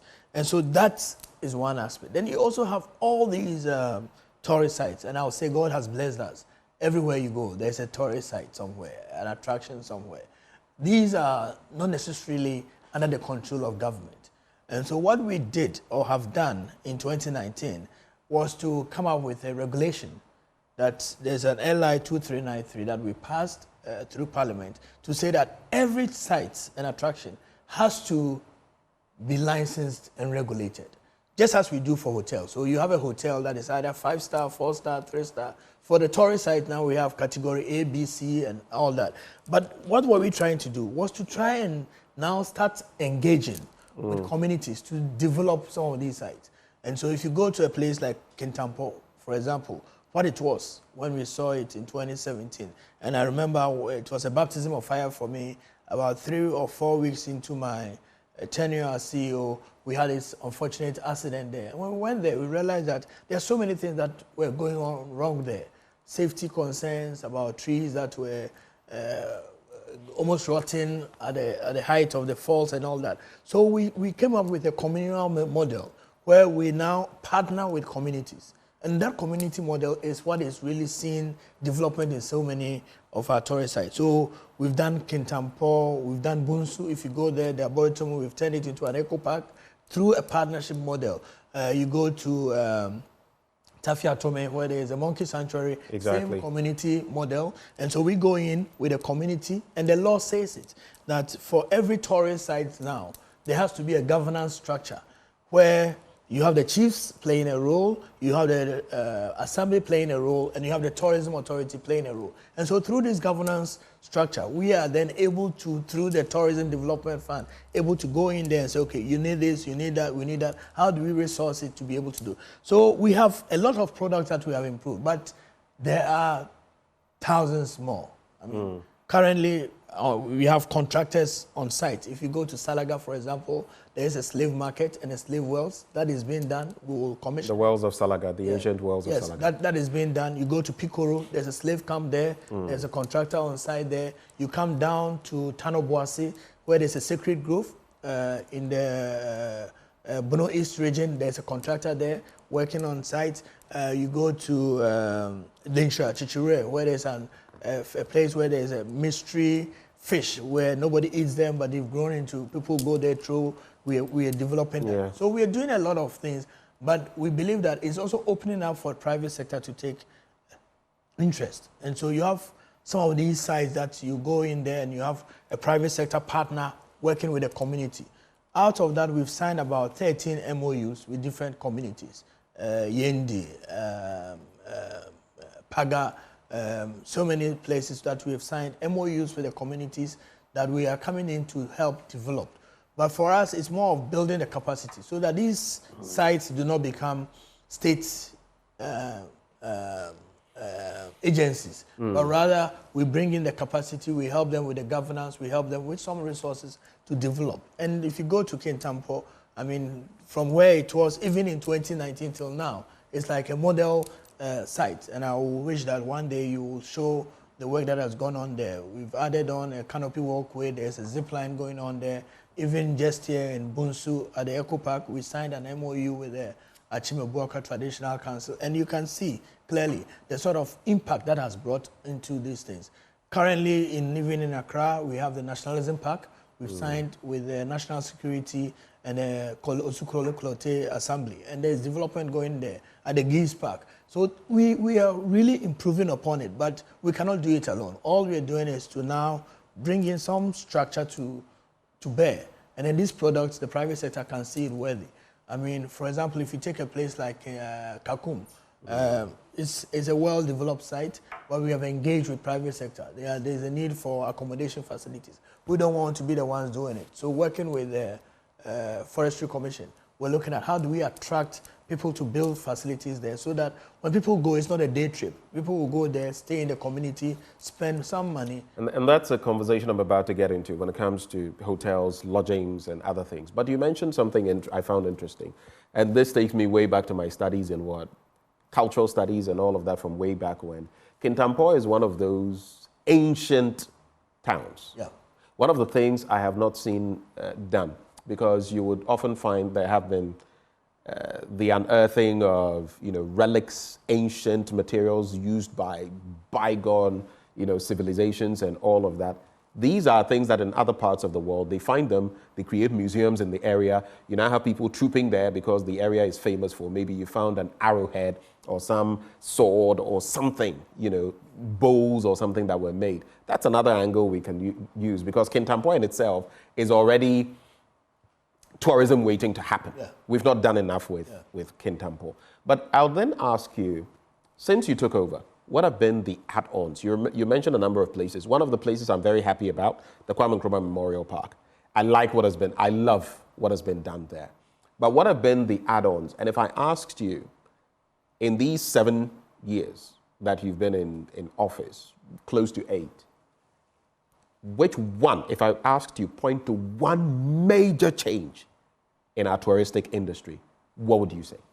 Oh, I wouldn't say one because that's... No, I'm restricting... That is oversimplifying it. So let's say one to about 3. And I'm not talking of necessarily, we build this and we build that. No, for example, change, real change in the sector. Okay, real change in the sector is even this conversation we're having. Because tourism prior to...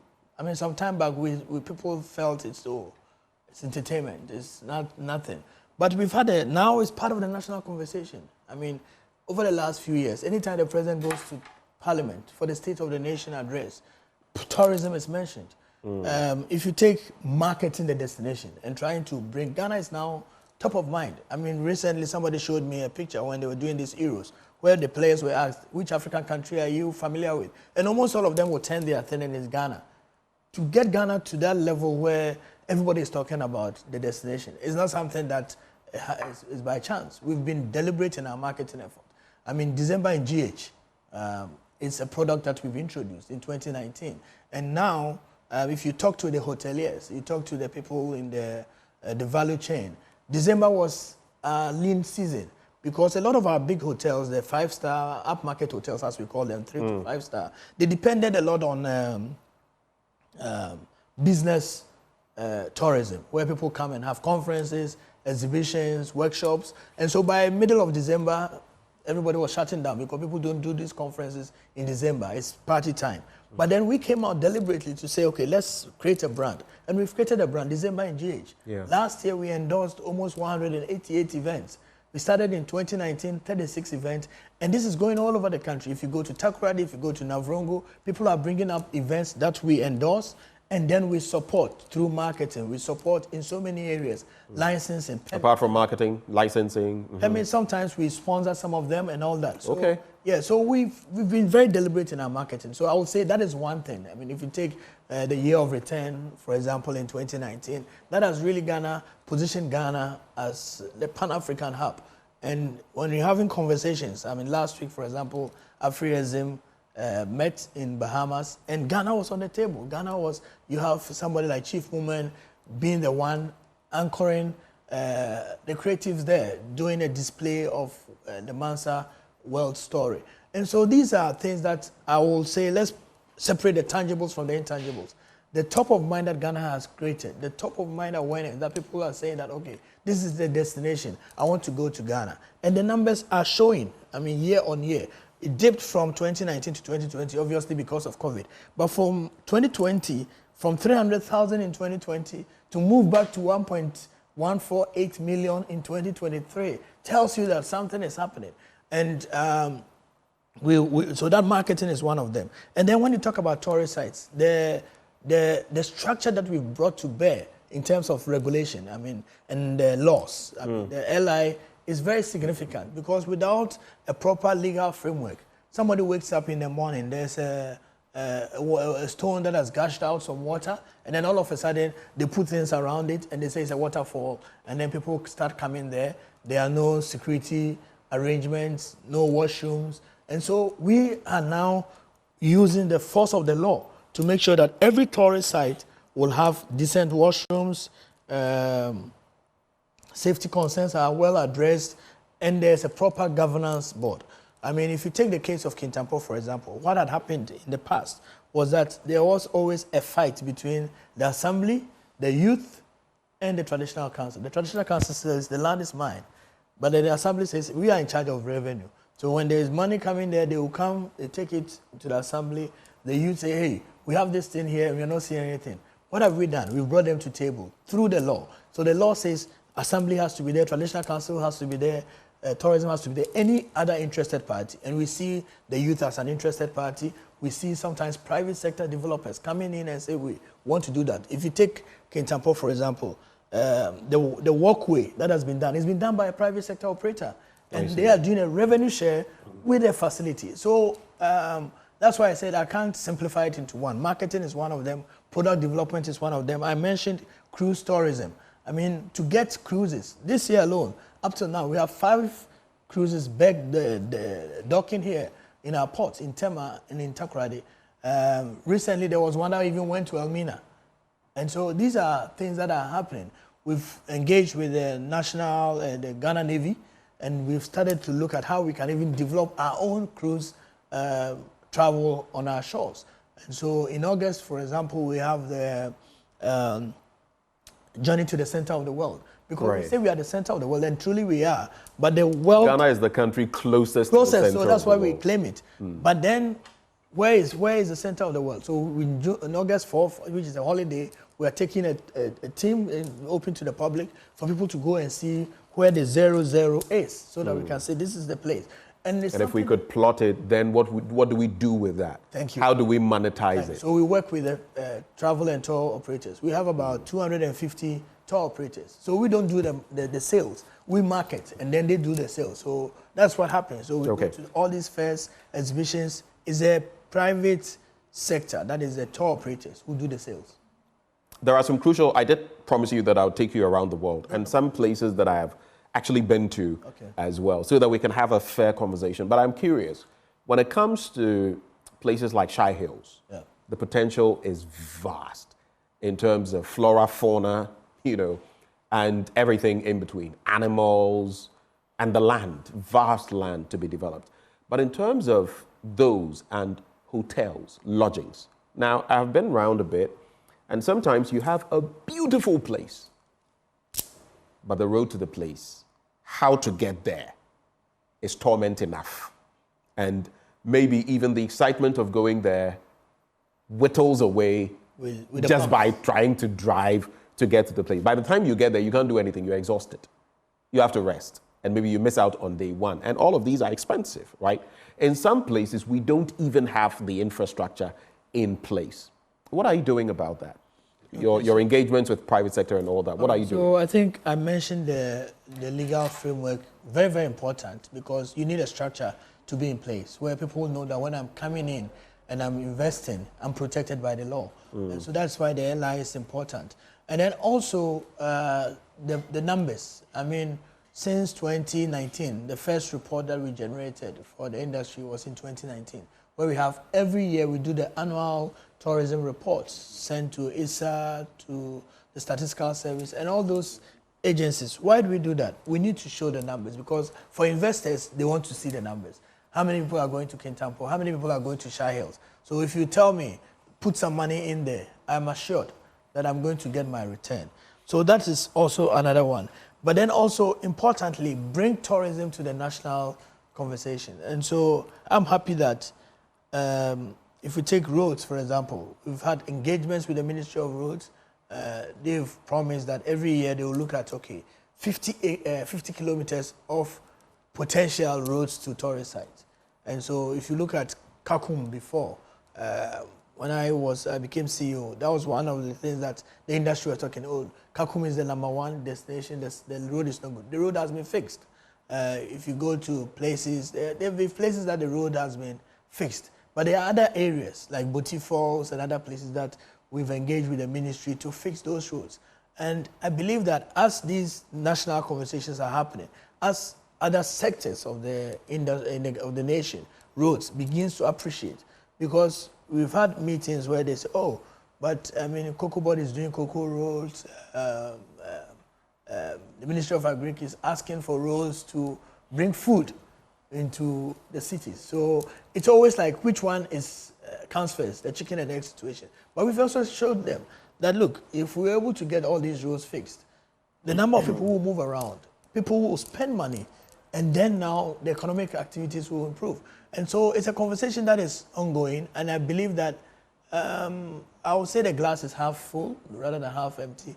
We've done a lot of work, a lot of foundational work has been done that we can build on. If you take Shai, for example, there's always that dichotomy where we have the Ministry of Lands and Natural Resources who have oversight through the Forestry Commission. It's a land that they want to preserve. It's a forest reserve. But then for us, it's also a tourist site and an attraction. So what do you bring in there What do you not bring in there? How do you preserve the natural? I mean, when people talked about Kakum a few years ago that somebody had been granted a mining license, everybody was in uproar. Fine, but could we grant a hotel license to the same facility? And what sort of facility would they bring so that it does not destroy the natural environment that we want to preserve? If you go to Mole, for example, there's been that arrangement where you have the Zena Lodge. Well built, but it fits into the natural environment. So you don't feel like the forest has been degraded or is being destroyed. And so those are the things that we are trying to do. All right. Now, viewers, I want you to stay with me with some of the points I'm about to make because they are crucial to the conversation even as we have those comparisons. So I'll take you to two places. Okay. Just two of them, and strategically. One is Cuba, a place I've lived in. The other is San Marino, a place I've not lived in. Now, let's start with Cuba. In 2022, more than 1.6 million international travelers visited Cuba. 2022. That is an increase of over 350% in 2021. That's for 2022. Cuba, 1.6 million people, more than we've had in quite a while, and an increase of over 350%. But here's where it gets interesting. What is the population of Cuba? 11.1 million. 11.1 million. But let me get into other details as well when it comes to Cuba. If you look at how much tourism contributes to their economy, in 2019, it contributed $12.16 billion. In 2020, 6.59. There was a sharp drop because of some shocks. 6.59 billion, so let's say 7 billion. But it rebounded in 2021 to $7.89 billion, and it's been on an increase since then. Have you got the details for Cuba? You've got the details for Cuba? Yeah, it's good. Okay. And this, by the way, to make it more reflective, is a country that has been under an embargo by the US since the 1950s. That is why when I lived there, you would see a lot of antique vehicles from the 50s and 60s, still operational in Cuba. Very old vehicles. The only place in the world that you would find such a collection. Oftentimes when we had to travel from one place to another, it would be these ones that we would use, from one province to another. Now, I'll take you to San Marino. San Marino is the 5th smallest country in the world. In fact, their population, 33,860. Now, if you look at the size, 61 square kilometers. To break it down for you, here's what 61 square kilometers means. They are about the size of just the Accra metropolis. So not just Accra, the Accra metropolis. That's about the size of San Marino. Accra metropolis, which is 3,910 times smaller than Ghana. This country is 3,910 times smaller than Ghana. Their population of 33,860 is 915 times smaller than Ghana's, almost 1,000 times smaller than Ghana's. Then you look at the dynamic of their earnings.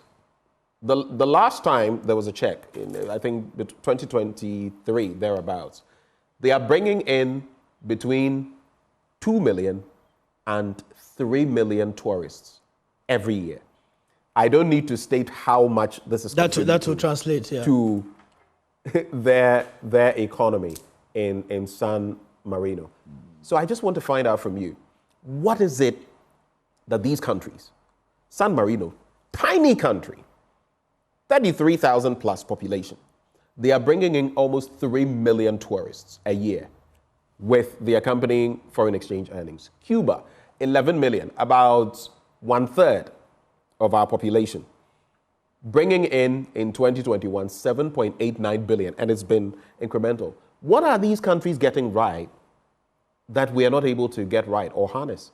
All right, I wouldn't say we're not getting it right. I mean, I'll say we can do better.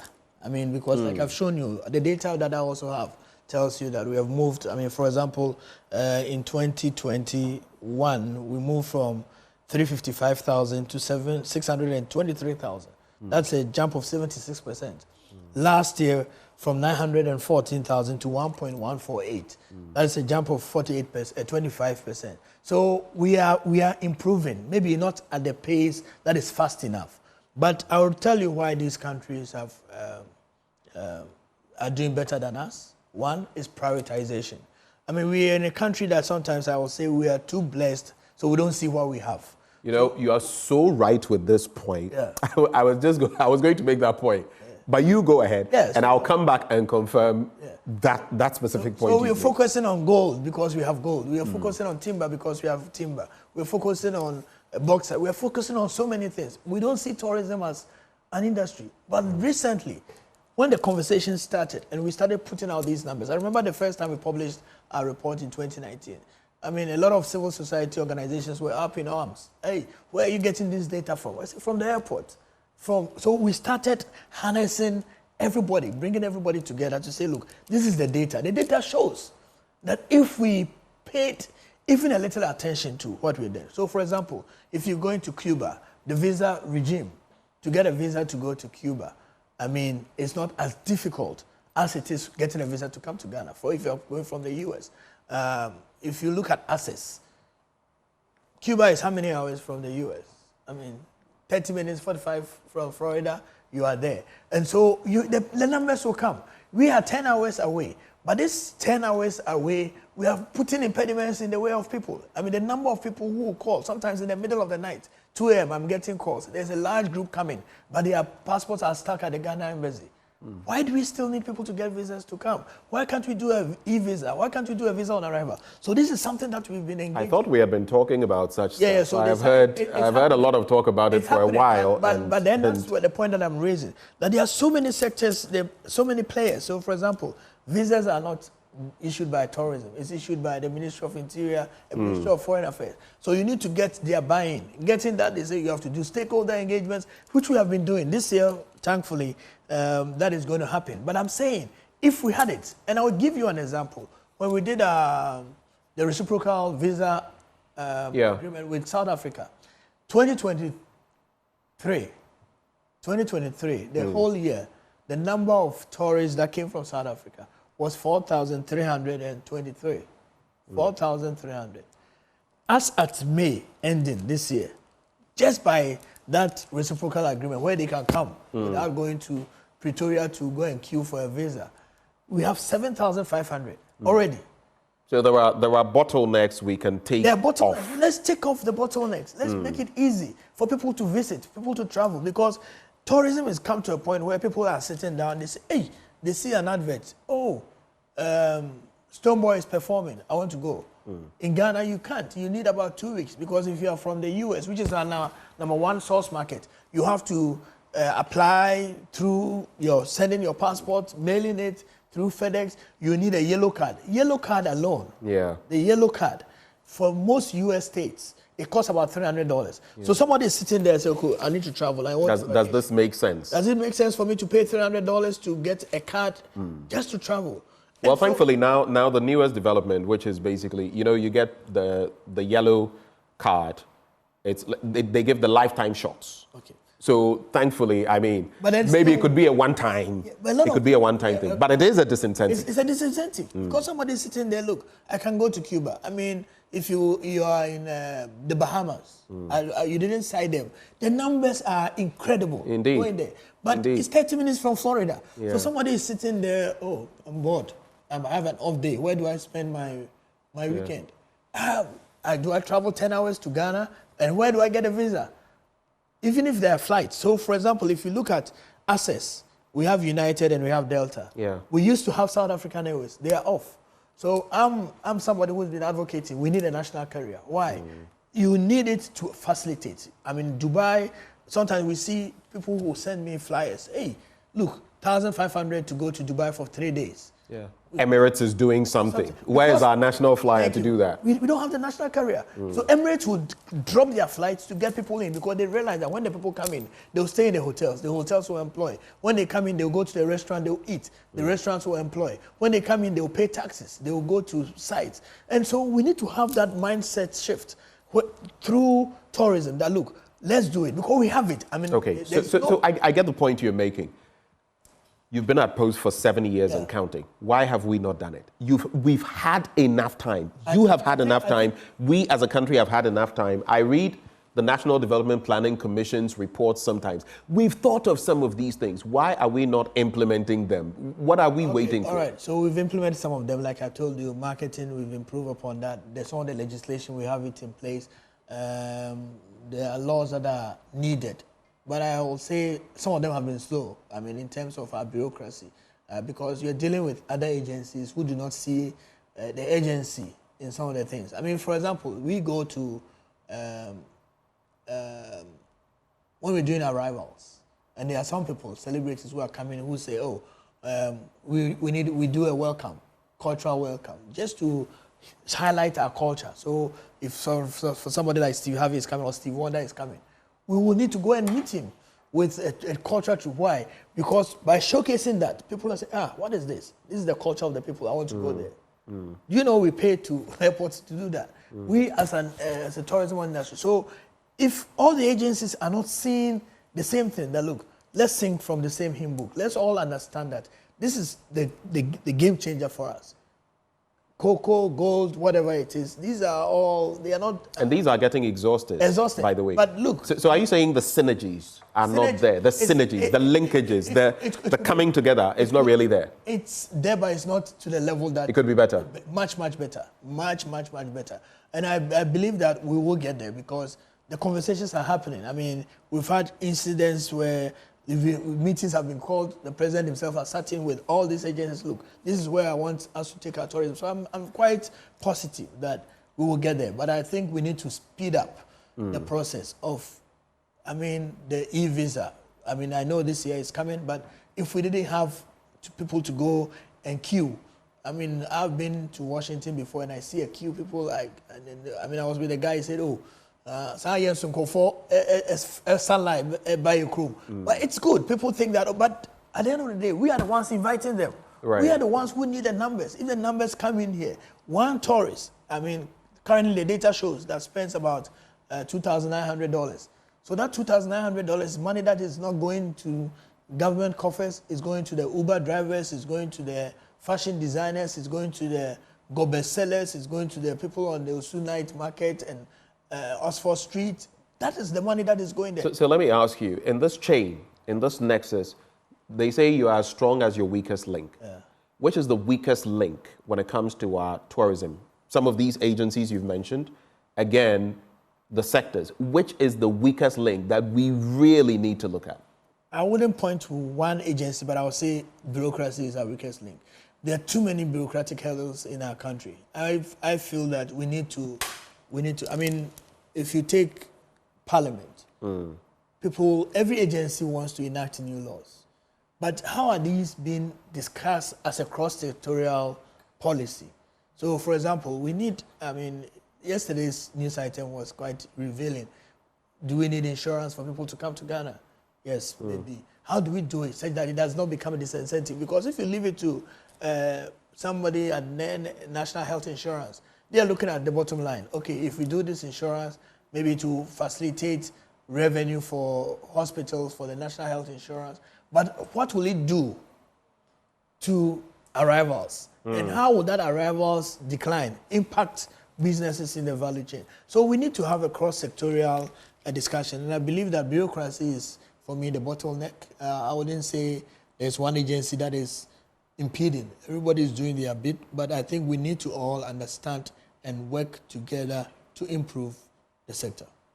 Let me ask you for some clarity, though. Did you say that the average tourist in Ghana spends about $2,900? Yes, arrivals international. $2,900. On what exactly? Accommodation is the highest, I think about 40% or so. I don't have the data in front of me, but the figure I know. Accommodation is one of them, transportation, and then entertainment. Those are the top three areas. So entertainment could be people going to the lounges that have opened. If you go through Cantonments, Laboni, Osu, you will see. I mean, it's there, it's visible. The amount of new facilities that have opened up in the last 3-4 years. If you talk to the people within the creative arts industry, the space, the gigs that they are getting through December in GH. I mean, last year, I think Shatawale did a news story or did one of his famous broadcasts where he said he made 2 million cedis in December. One artist. But because everybody, I mean, if you have 188 events, who benefits? The sound engineers, the people who own the facilities, the people, the performers, the creative arts, the musicians, the producers, the MCs. So everybody is getting a bit of the pie. And that is revenue that is going into people's pockets, which government then gets taxes from.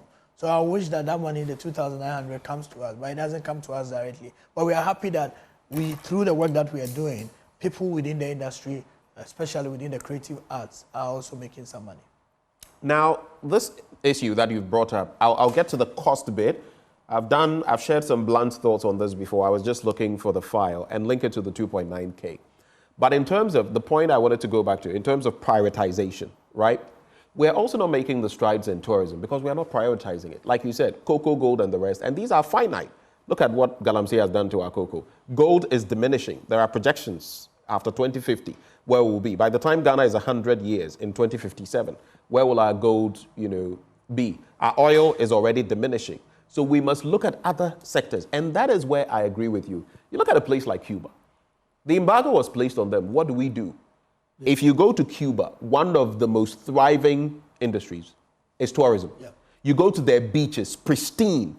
You go to certain places and the water, you can literally see many feet into the water. Turquoise, clean, all of that. Look at our beaches. Look at the seafront. You get it. Hotels. I remember hotel, is it Hagua in Cienfuegos. We would actually, and as students there, we were able, at a point, you can go there, not necessarily buy too many things, some ice cream, relax at the beach, do a few things. It was beautiful. It's accessible. That is what you do when you want to boost tourism in the country. And that is what some of these countries are doing. But we've been blessed with so much, and sometimes we become stupid because of our blessings. So we have natural resources. We focus too much on these, forgetting that these things are finite. But the real thing I want to put to you is this. You say $2,900. That is a bit high. Comparatively, and here's the source. We've been looking at your own reports. In fact, just a few weeks ago, I did this. When you look at sub-foreign and domestic ratings when it comes to the cost of tourism in Ghana, you would see that you have Nigerians, and I wish I could have shared this so we would all see, but if you look at those saying Ghana is expensive, Nigerians, 27.78% are saying Ghana is expensive. Those who say it is normal, 50%. Those who say it is less expensive compared to their own country, 16.67%. And those who say it is not expensive, only 5.56%. Now Ghanaians, looking at the cost of tourism, 72.73% say it is expensive. 72.73%. Only 15.15% say it is normal, and then those who say it is less expensive, just a paltry sum, and then 9.09% saying it is not expensive. Now the British, who are even using the pound, 48.66% say Ghana is expensive to live in. 24.4% say it is normal, 20% say less expensive, and then not expensive, 8.89%. I'll wrap with the United States. 35.79% of them say Ghana is expensive. Only 37% say it is normal, less expensive, 17.89%, not expensive, 8.42%. You put together these figures and they paint a certain picture for you. Yeah. Where are we getting it wrong? Interestingly, this is data that we compiled. Yes. And that's why I'm telling you that I used this just a few weeks ago. It tells you how we don't want to cover up anything. So we are openly. You're opening it up. Which is the best way of solving a problem. If you pretend you are not sick, thank you. We will not get the medicine. We know that we could do better with rates. I mean, if you take visa on arrival, I mean, it used to be $150. During the year of return, we appealed through the ministry to Parliament and then the Ghana Immigration Service, and they decided, okay, let's give a certain discount. So people were paying $75 to come. You can get here and get a visa on arrival. The number shot up significantly. After that, we stopped it. Now we've moved the $150 to $200. That's the cost of visa on arrival in this country. If you take... So all of these are inhibitions? Inhibitions. So it's there. If you take your hotels, and it's for a hotelier, we meet with them, we meet the Ghana Hotels Association. If you take the upmarket hotels, we don't have enough. I mean, as a country, we have only 4 5-star hotels. And there are people who do not stay in a hotel that is less than 5-star. Some of the big names, they will never, if you tell them, this is a nice facility anywhere, they say, what's the star rating? 4, I won't stay there. So their basic is 5-star. We have only 4. And out of these 4, about... And interestingly, one of them is at least the Labadi Beach. Yeah, Labadi Beach Hotel. Marriott.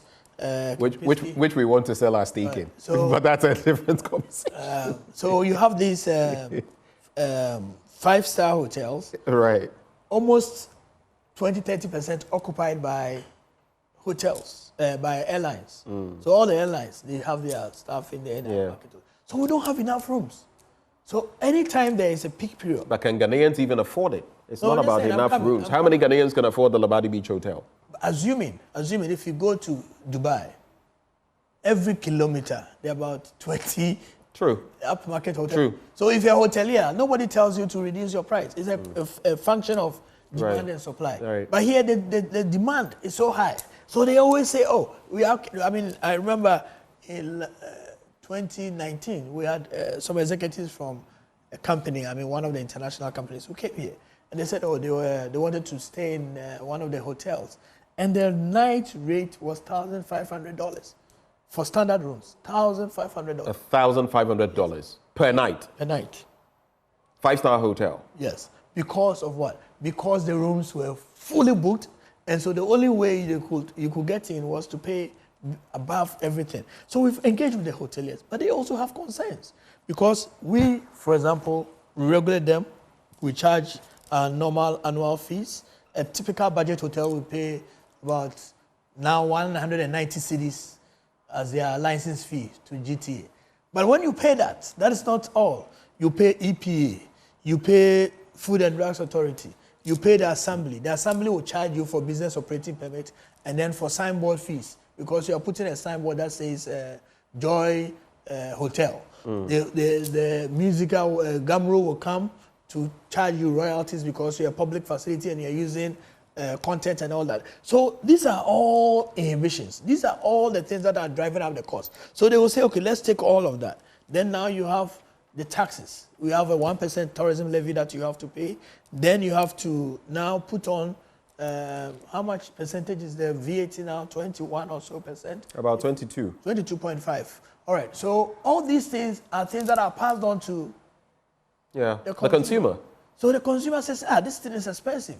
But we have made a proposal to the Ministry of Finance through our ministry that, look, let's look at a flat rate for the industry. If we said, okay, even if the flat rate is 10, because a lot of our people are also not able to do this input and output conversation. So they end up paying the 22, they don't even take out any input, because sometimes they are buying food from Abubloshi, they are buying foodstuffs from where they don't have a proper VAT system in place. So it's a conversation that I believe we need to have. And so we put out these things out so that people will start appreciating. These are the perceptions, because the people have choices. For Americans who come here, I always say, look, these guys love us because they have so many options, because they want to see ocean. The Caribbean is there. I mean, one thing that is working now, some of them, for example, they do this ancestral test, and some will find out, I actually have some links to Nigeria, Ghana, and all of that. And some of them just want to come here because of those Memphis Depay, the Dutch player. When these are there, but we are not tapping into them enough. So I'll just go back briefly and do this. The summary of the cost, because all of this has to do with cost. The summary of the cost narrative that you put out in the 2023 Ghana Tourism Report. Then if you add very expensive, 7.85%, too expensive, 36.13%, what are you looking at? And only 15% are saying it is less expensive, and only 18% are saying it is not expensive. Look at the gap between them. Then it brings me to this point. But then you also let me just make this point. Don't use the data as a standalone. Look at the satisfaction levels too. But the 78% say they are satisfied. So I'm not saying the satisfaction levels will not necessarily. Yes, it will factor in cost. It may not factor in so much, of course. It's about the services received or the quality of where I went to. It's a value game, but you will admit that in terms of what people are getting versus the costs, I've raised my hands. They are a bit outrageous. Yeah. And here's my proposal on the back of some of this. Before we get into, I want to find out, for example, intra-tourism in Ghana. You saw the figures. Over 70% of Ghanaians are saying, yeah, yet Ghana, how? Almost tourism, no? Because if you're going there... Now 1.4 million people went out.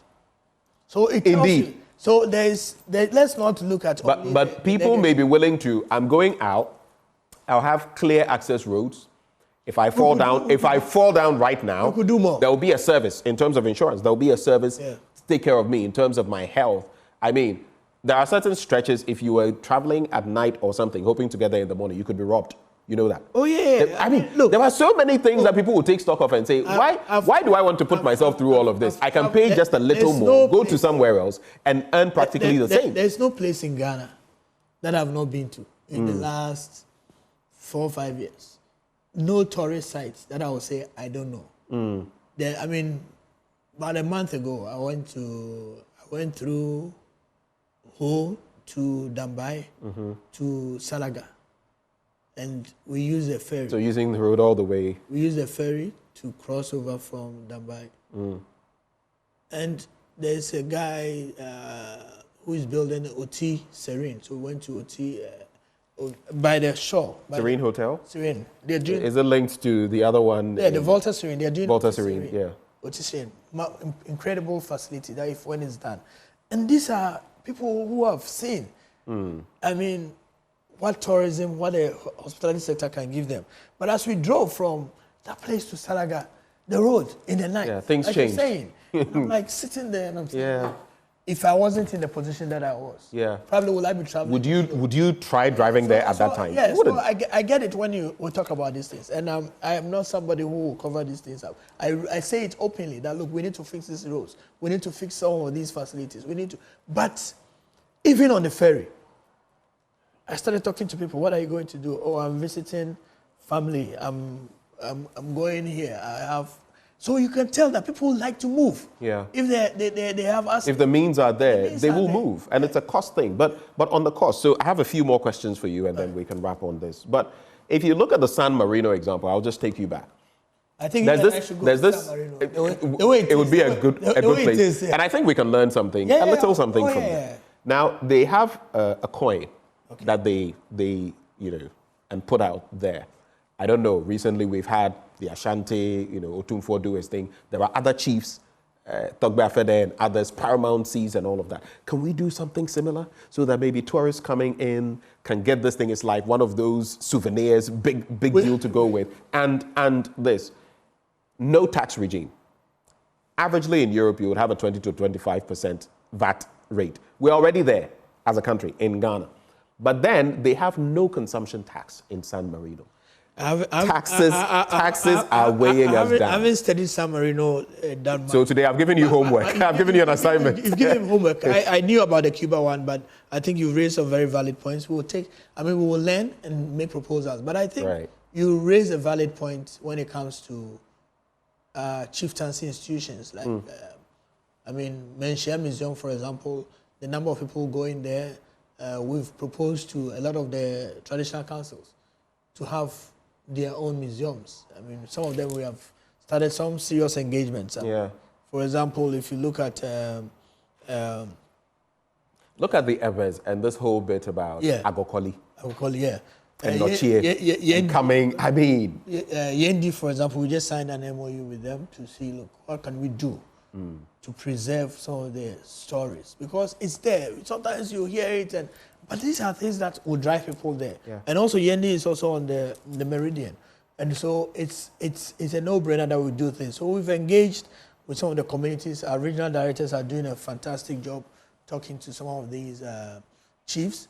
I think we will get there. I'm happy that at least everywhere I go now, tourism is part of the conversation, whether it's on your platform. People are saying, look, what can we do? Everybody is seeing it because Saudi, with all the oil, they are building a new facility, and I'm scared. Is it the line? The Neom tourism. Yeah, the line. Yeah. So, Neom. Yeah. And a new, completely new city built on. That is almost outrageous. Outrageous. So to think about look that, look at Dubai now also building artificial forests and bringing in animals. So they are trying to capture what we have. Look at what Rwanda is doing. Yeah, Rwanda is doing. Tourism. So I think we have to double up. That's all I will say. We are making the right steps, but I think we need to double up because it's a competition out there.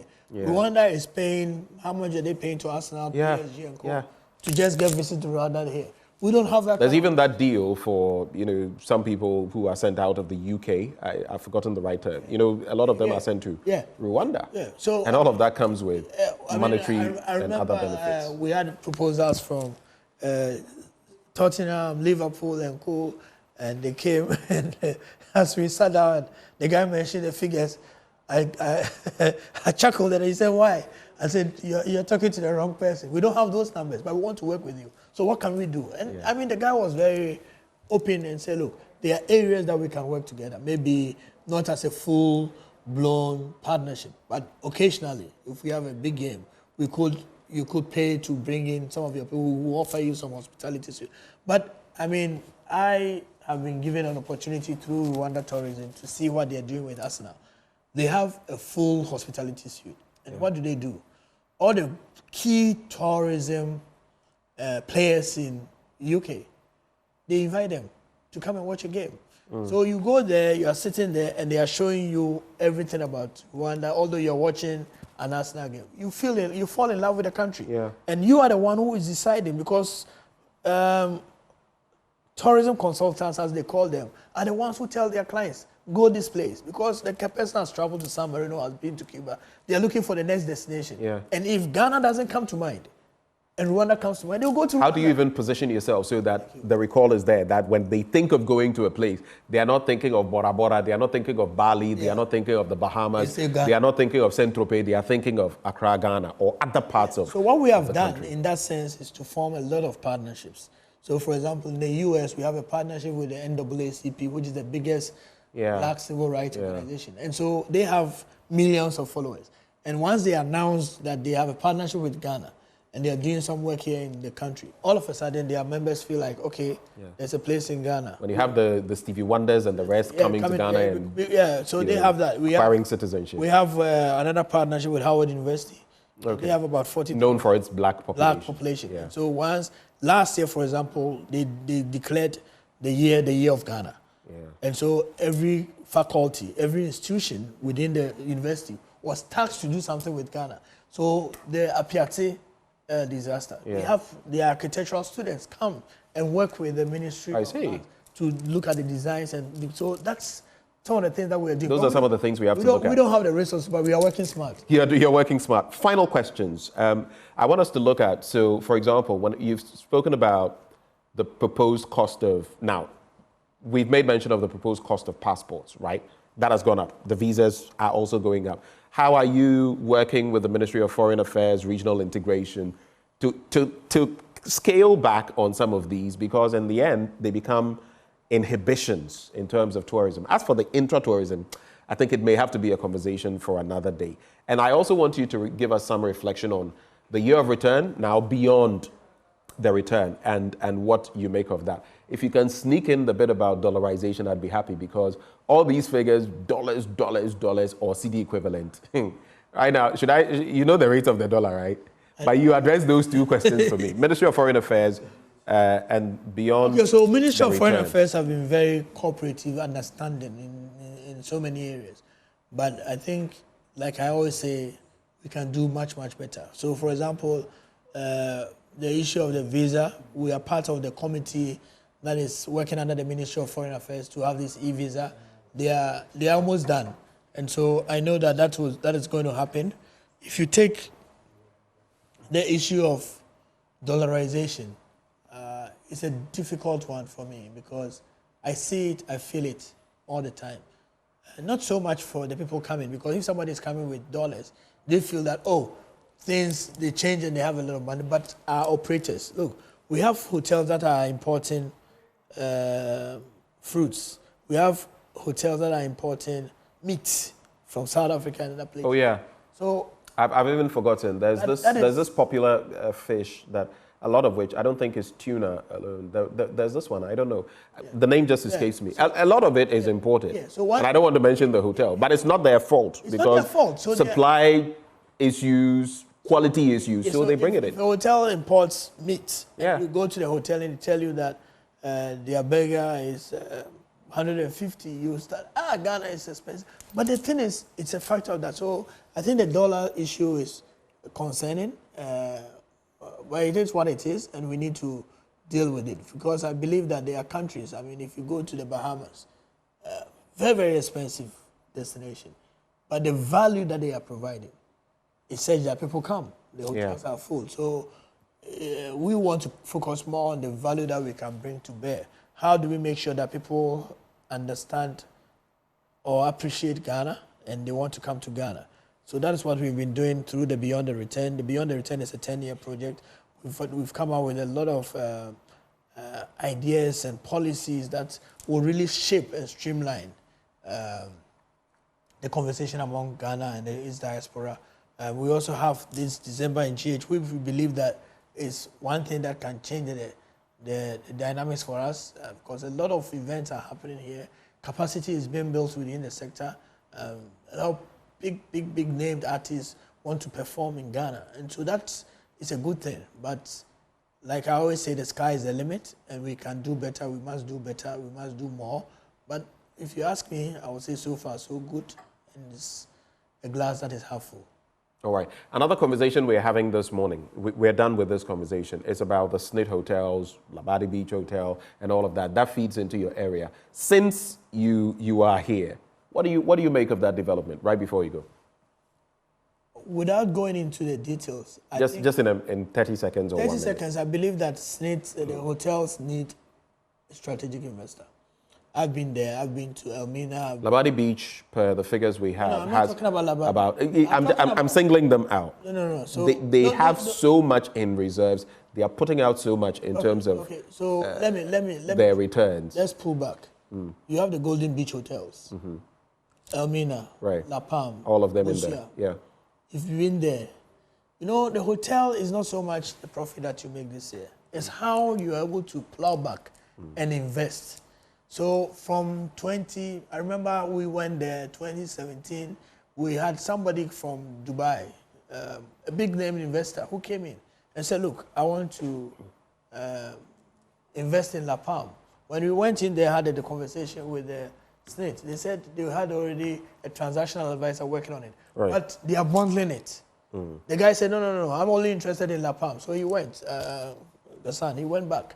So I know that there's a need for that strategic investor. As to who that strategic investor is and as to what the process is, I think it's something that we'll leave it to SSNIT. But I believe that if we leave, especially Elmina, Buzia, La Palm, in the state that it is, for the next 5 years, if we don't get some serious resources to recapitalize these businesses. I mean, if you go there, for example, if you go to the Adeshe Hall at La Palm, right, you go in there and see. And of course, there's La Palm, and there's the Labadi Beach Hotel. There's the La Palm Royal, which is a different case also. Yeah, but that's what I said. I'm talking about the Labadi Beach. You are talking about the Labadi Beach alone, and we're going. But just to make this point, the Labadi Beach Hotel alone is bigger than Rock City and everything.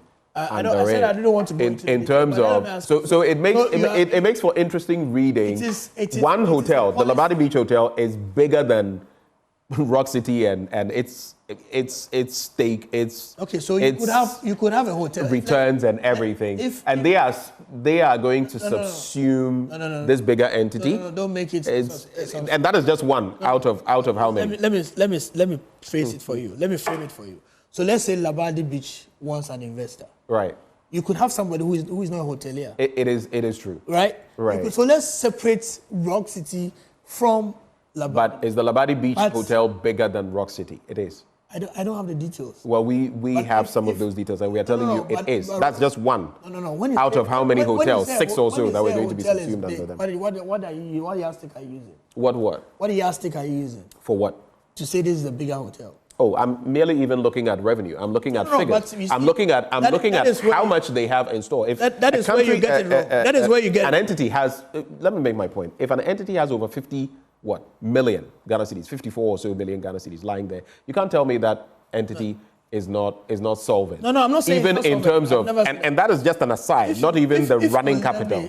No, but I have to make my point. Okay. Not even the running capital, right? No, you didn't. And what are the returns for Rock City? You didn't listen to me.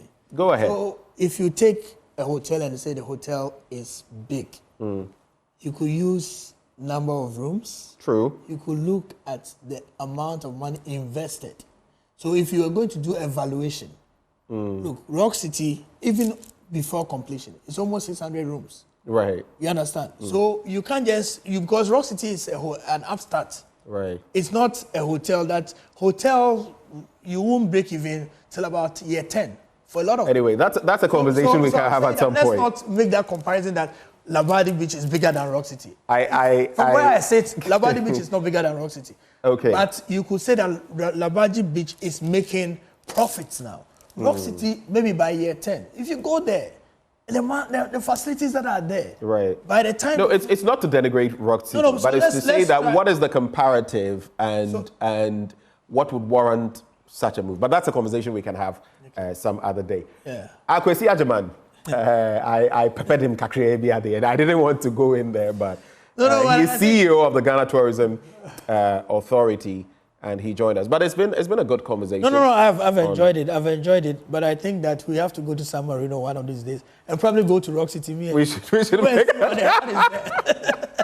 Akwesi Ajaman is CEO of the Ghana Tourism Authority. He joined us for this all-important conversation. It's one of our biggest contributors when it comes to our GDP. Let's make the most of it. But before we get into the next conversation on SSNIT and its tussle with organized labor and the sale of shares, well, attention, all HD Plus subscribers. Now, starting the 13th of June 2024, SES HD Plus Ghana will provide HD channels to free-to-air TV homes at no cost. This means that all users of the multi-TV platform will have access to HD channels without paying HD Plus subscriptions. Now, key points to remember. 1, as of the 16th of April 2024, no new HD Plus subscription purchases or activations will be available. Existing HD Plus decoders will receive free-to-air channels until the 13th of June 2024. 2, subscribers with active subscriptions beyond the 13th of June 2024 will be compensated. Such customers will be contacted by the HD Plus number 0242 439 872 from the 30th of April. Such subscribers are encouraged to call the HD Plus number 0242 439 872 from the 1st of June 2024. 3. From the 30th of May 2024, update your HD Plus decoder to access the new free-to-air HD channels. Support will be available until the 20th day of June 2024. So kindly look out for the over-the-air software and upgrade your decoder upon release of the software. Now, finally, users of compatible Samsung QLED and UHD integrated TV sets should note that the My HD Plus TV app and My HD Plus mobile app will not be available from the 30th of May 2024.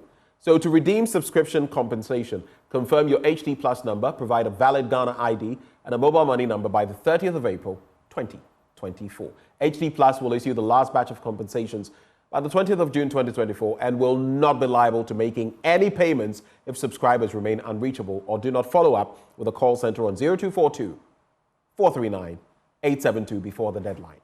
We thank all cherished customers for their patronage. And of course, we're ushering in a new era of television in Ghana, ensuring the accessibility and quality entertainment go hand in hand. Stay with us. We'll be back with more.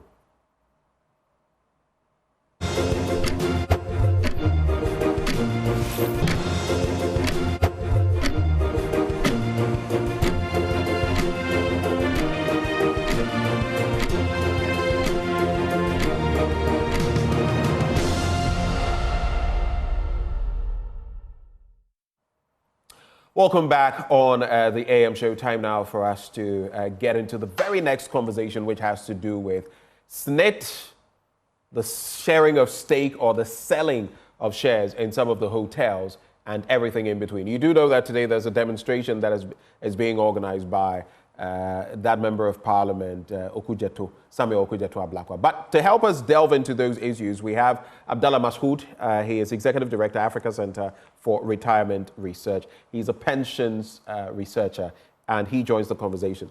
Mr. Mashoud, a very good morning to you. Good morning, Ben. Thank you for having me, and good morning to your viewers. All right, so on a slightly playful note, I've heard this name pronounced in different ways. Do you pronounce yours Mashoud or Mashoud? Mashoud. Mashoud. Yes. All right, thank you. Thank you for that clarity. Let's get into where we have come to now in terms of the selling of these shares or the stake in some of these hotels, about 6 of them, and what you make of development so far. I know you are curious in terms of organized labor, their numbers on the board, and happenings in between. But let's situate the conversation from how far we've come and what your take is on this matter. All right. Once again, thank you. Ben, Mashoud, please speak up a little for me.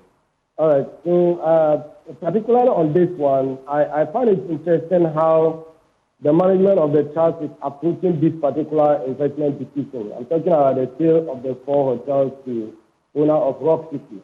Right. We have to. Ben, can you hear me? I can hear you. Good. So, first of all, let's look at how investment decisions are made at the trust so that we can fill out the variance. Generally, proposals on investment are analyzed by departments within the trust and eventually by the management committee on investment. What they do is that they do take assessment of the investment trust, such that they want to establish if the idea is fit into SSNIT investment policy guidelines and strategies, and also to ascertain if the propriety of the idea is fine, or generally try to establish the propriety of the idea. And in that case, they are looking at safety or level of risk exposure and also projected returns as far as the proposal is concerned. The report eventually is submitted to the Director General, who will also take a look at it and also submit the Board of Trustees for consideration. They submit to the Board of Trustees for final consideration, and that is where it gets interesting.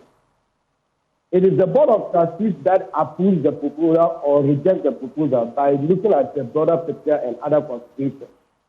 Now, we have heard organized labor saying that when the issue came up about the sale of the hotels, they rejected it. They said it was not in line, it was not in the best interest of the Ghanaian worker. Right. It was going to be a lot of risk.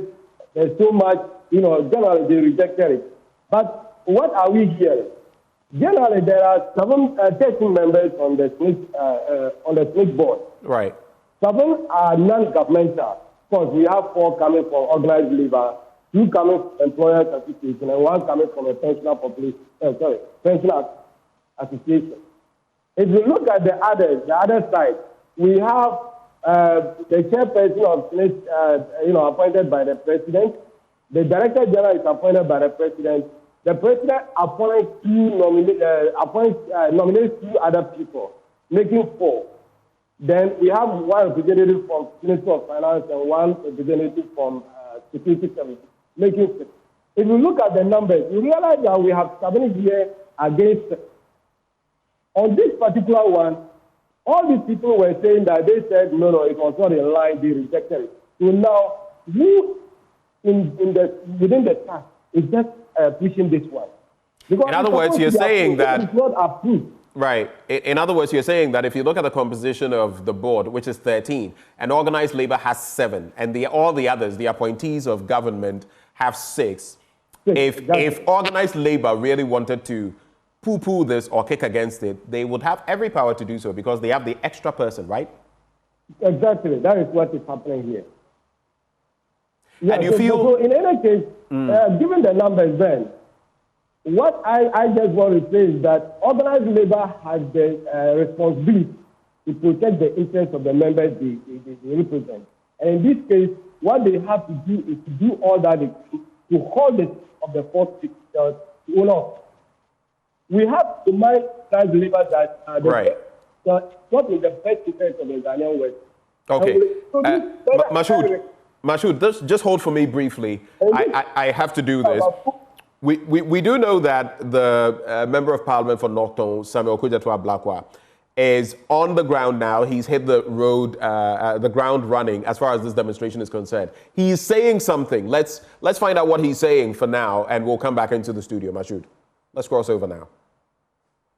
On hijacking state assets. Look, if you look at SSNIT's own investment portfolios, documents they have sent to SIGA, and the SIGA report we have now received in Parliament, SIGA is saying that the worst performing investment of SSNIT is STC, where they have 80% shares.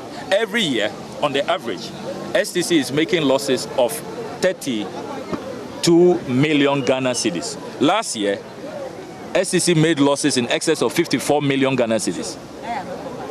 Why is it that SSNIT is not interested in selling STC, and nobody in cabinet, nobody in the Akufo-Addo cabinet is interested in buying STC? So that itself should tell you that this sale has got nothing to do with somebody coming to save non-performing state assets. It's about people seeing the books of these hotels, seeing how profitable it is. As we speak, according to the financial statements that we now have, conducted by Deloitte, Labadi Beach Hotel is so liquid, so profitable. Last year, they declared profit of 158 million Ghana cedis. They paid government dividend of 25 million Ghana cedis. Over the last 3 years, they've paid taxes of 20.5 million Ghana cedis. The financial statements reveal that in the accounts, they have 5 bank accounts. Labadi Beach Hotel, there is 58.4 million Ghana cedis in those accounts. They are selling it for it. I mean, so liquid. And yet, the company coming to save these hotels, these magnificent hotels as you can see behind us, it's making losses. We have put out the filings at GRA. Last year, Rock City made losses. They didn't pay any tax. What does it say? It tells you that this cannot be about somebody having expertise in making profit, in transforming hotels. This is just pure state capture, classic state capture. They have seen how profitable these hotels. And you see, these things are going on all over the place. I have received calls from civil servants. They just get letters. You have 2 weeks to move. Go and look for a place to rent. Then they raise down their bungalows. They sell it to private, so-called private developers. Parks and Gardens, we will be working there. Parks and Gardens is reporting to us that somebody just showed up, that he's a new owner of Parks and Gardens. So Parks and Gardens have had to go to court. The prison service, they have been told to move out. Prisons that is near Osu Runabout. They've been told to move out by July. That a private developer is taking over. I mean, what is happening? Rich Hospital. Doctors are telling us that now there are no bungalows. They've sold all of them. They have to come. If there's an emergency today, if on this demonstration anything happens to us, and they send us to Rich Hospital, and the doctor has to move from his private house far away, from Kaswa or Domikwa, imagine what will happen to you. So the looting must stop. On 30th May, when Elizabeth Ohene led SSNIT board met with TUC, they said that they were still negotiating and the deal has not gone through. Have you heard this? And they also said that they were still engaging some of you who are against the sale of these 6 hotels. Has the Elizabeth Ohene-led SSNIT board met with you? And have you heard this commentary from them that they've not sold it out yet? And what is your reaction to that? We heard that very disappointing statement from the SSNIT board chair. That is not what we were expecting to hear. We expected to hear clearly that they have aborted this detrimental, inimical, obnoxious, unconscionable transaction. That's what we wanted to hear. Not that you are still negotiating, you haven't finalized. We know. That is why we exposed you. Our intervention was timely. We didn't want to be presented with a fait accompli where they will say, oh, it's too late. We've already sold it to him. We caught them right on time, just on the nick of time when they were about to finalize the deal. What we want to hear is that the president announces to the nation today that they have aborted this transaction, they have stopped the sale. The whole policy of selling state assets, particularly profitable ones, like the one behind us, Labadi Beach Hotel, is no longer on the books, and they are no longer going to do that. That is what we want to hear. And we want him to also commit that when we are done with our private members bill, which will ban all politicians and politically exposed persons from buying state assets, he will assent to it. We don't want him to behave like he's done with other private member bills we have struggled to work and to deliver, then he refuses to sign. We have enough time. We just have about barely 6 months to the election. Do you have time to Oh, we have. It's more than enough time. It's more than enough time. Once there is a political will, there's a way. Your opponents have said this very action is one that undermines local investment. How do you respond to that? It's so ridiculous, so preposterous. I mean, if you are really a local investor, there's a lot of land. When you are coming here, you didn't see the land all over. You are looking for a job. Unemployment rate has worsened. So if you are a real local investor who has money, put up your own hotel. Why do you want to come and buy government hotels? Hotels that have been built with our worker contributions. Cheap way out. You loot, and look at what they're even offering. There's no value for money. SSNIT's own valuation report says that the 4 hotels are valued at $121 million. The Honorable Brad Chapo is offering only $61 million, which he says he will pay over a 3-year period. Work and pay. It's just work and pay. Work and pay. The chief whip is right. Work and pay. He will just use Labadi Beach Hotels proceeds, and then take care of the rest. Look, who can do this? If you are a real local investor who has the investment, the funds, put up hotels all over. Look, in Northtown, I can offer land for free to all these local investors who are suddenly interested in only hotels. They don't want to. They are not interested in STC, which is hemorrhaging, which is totally, destroying workers' contributions and making workers suffer. 80% investment in STC, and the Nana Akomia-led STC, totally destroying all our investments that we have made in STC. And yet, because it's not profitable, nobody is interested. So you see the hypocrisy. And look at the rape. Look at the rape going on at Labadi Beach Hotel, where you have the Blazers who now claim. Don't worry, I'll come to all of that. I'll come to all of that. Look at the rape that Labadi Beach Hotel is facing, where the Blay brothers now claim to own the beachfront. Have you heard of any beach hotel in the world which doesn't own a beach, which doesn't have its beach? Labadi Beach Hotel, and yet the beach in the name doesn't belong to them. I mean, can you believe that? Look, La Palm Royal, until recently, was making heavy profits. It is because of wrong appointment. That's why we have said that selling is not the only option. There are so many things you can do, including just changing management. Labadi, 12, 13 years ago, struggled. Under President Mahama, they then appointed a new management led by this South African company, Legacy. They appointed an expatriate manager who the locals then understudied. After 10 years, they left. And then the locals took over, having understudied, having built capacity. And see how well they are doing better than when even the experts were here. So it tells you that with the right management, things can be done. Then don't forget that in this discussion, you must also consider the assets. We are talking about prime beachfront land. La Palm, Elmina, Buzia, prime land, Ridge Royal. So land in Ghana is always appreciating. Look at the goodwill. Look at the iconic brands that we are talking about. Why is it that all of this is not being taken into consideration? So this deal is not in the national interest. It is not about anybody coming to save these hotels. If that person had the magic wand and is really a savior, he will have saved his own hotel, which is making losses as we speak. Whilst Labadi Beach Hotel, for example, Ridge Royal, are making profit. According to filings at the GRA, Rock City has made losses and continues to make losses. But does it matter if the individual can take this up and make it better? Where is the record that he can make it better? So we don't see any record. Why didn't he make Rock City better? And in any case, if you have such great ideas to transform hotels, you are sitting in cabinet. Why do we send people to cabinet? Under the Constitution, cabinet is a place you go and brainstorm, bring your expertise, your know-how to bear. Why is it that you will only bring that expertise, that know-how to bear when it's your private property, when you have bought it, annexed it? and it's within your private domain, that is only when you will bring that expertise to bear. Don't you find something wrong with that? Is that not unpatriotism? Is that not callousness? That is that is not being nationalistic. Why then are we paying you as a cabinet minister? It means we shouldn't pay you. You don't have to be at the cabinet. If going to cabinet, I mean, it's a height of wickedness that you will only bring your so-called expertise to bear, even though it is of questionable value that reflect adroxity.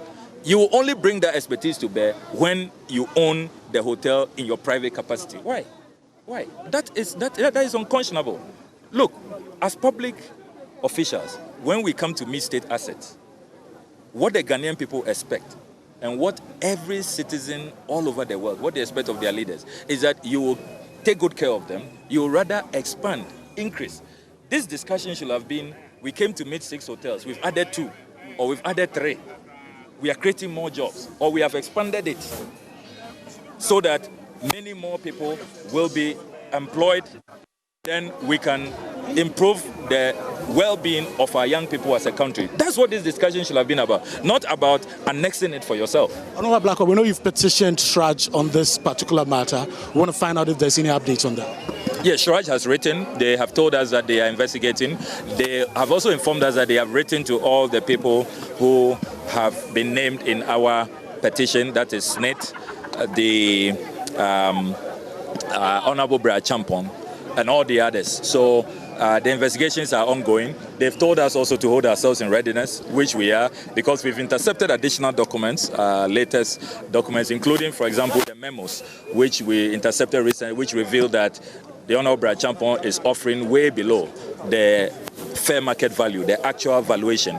And all of that we are standing in readiness to submit to Shraj. So we are only pleading with Shraj that they will expedite action, because I have another petition before them, the Reverend Victor Kusibuatin, Kwame Duchefi, National Cathedral petition, which has taken about 16 months. And we don't want this one to, follow that same, trajectory. How confident are you that the government will listen to the after the administration?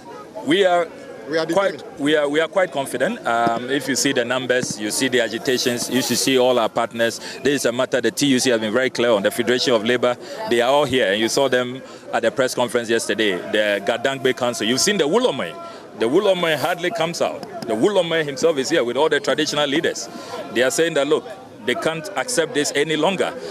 All the opposition parties, So it has become the whole of Ghana versus a few plutocrats who are determined to continue with their state capture. And I am very clear in my mind that they will have no choice but to listen. Because, look, even if you don't listen and you try to sell this hotel, how are they going to have access to this hotel? How? Because we will block that access. We are not going to allow them to take. These are our assets. And we are saying you haven't consulted us. You didn't seek our consent. We are not allowing you to sell. We don't support you. Our reps, labor reps on the board, told you don't sell. But for our work, they didn't even know that on their blind side, it was being sold. So rest assured, we are confident that these hotels will not be sold. And look, if all actions fail, what is going to happen? You asked a very important question earlier. You notice that this same government that is saying that state hotels are not making profit came to Parliament to seek tax waivers and also force Ghana Infrastructure Investment Fund to invest $50 million in the Pullman Hotel. Yes. As we speak, the Pullman Hotel, after investing $25 million, have been abandoned. So where is the evidence that this government meant well for the hotel industry in this country? They've also granted tax waivers to hotel projects. From the day the company took the tax waivers, not a single block have been laid on those hotel sites. So this has nothing to do with improving the tourism sector of this country. It's simply to enforce the Ejapadia document, transferring viable state assets to individuals in government. And you ask a very important question. If we shout and they don't do anything, what will we do? We shall get to a point in this country where no government will think that, oh, go to court. Like Honorable Okudzeto Ablakwa said, if you try, sell this hotel to Bra Champon and see whether he can actually take possession of it. What would you do? Of course. Citing that our constitution say resist oppressors rule. If you know something is right, if you see somebody murdering somebody, you don't wait and go to court. You make an attempt to stop the person from committing the crime first. Yeah. This is an attempt, what we are doing now is an attempt to stop the commission of a crime before we go to court. So it is quite clear, and we are encouraged by the number of you, the media, who are here. This has nothing to do with a personality clash between, and I've heard people saying, oh, Honorable Okudzeto and Brian are friends, they went to school, another thing. What has that got to do with this? Even if it's Okudzeto's company who is buying this, we shall resist it, because SSNIT Hotels, majority of them are more profitable than Rock City. That is the fact. Beyond Shraj, will you go beyond Shraj? Which all options are available to us. All options are available to us. This is option number 1. Options number 2 is in Parliament. Others are still available to us. Can you disclose the others to us? When we get to that bridge, we shall cross it. Thank you. The minority chief whip, Kwame Abuja. Earlier you had not Member of Parliament, Samuel Okudzeto Ablakwa addressing the press. It's very hot in here.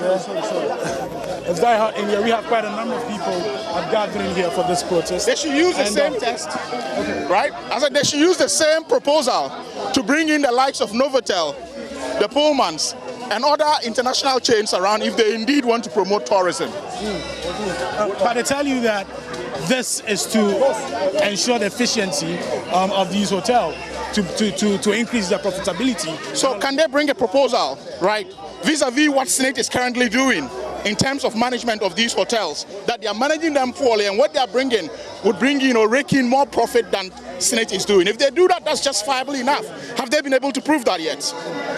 What would have been the NDC's position if the NDC, if we flip the script and the NDC were to be in power? Do you think your party would have still held this position? This is not an NDC position. This is a people of Ghana's position, and that is what we stand for. Championed by the NDC. We are representing the good people of Ghana. We are representing the voiceless, and that's exactly what we are doing. It is not an NDC project, but a Ghana project. Okay. Thank you for talking to us. Okay, so let's take you in the bit.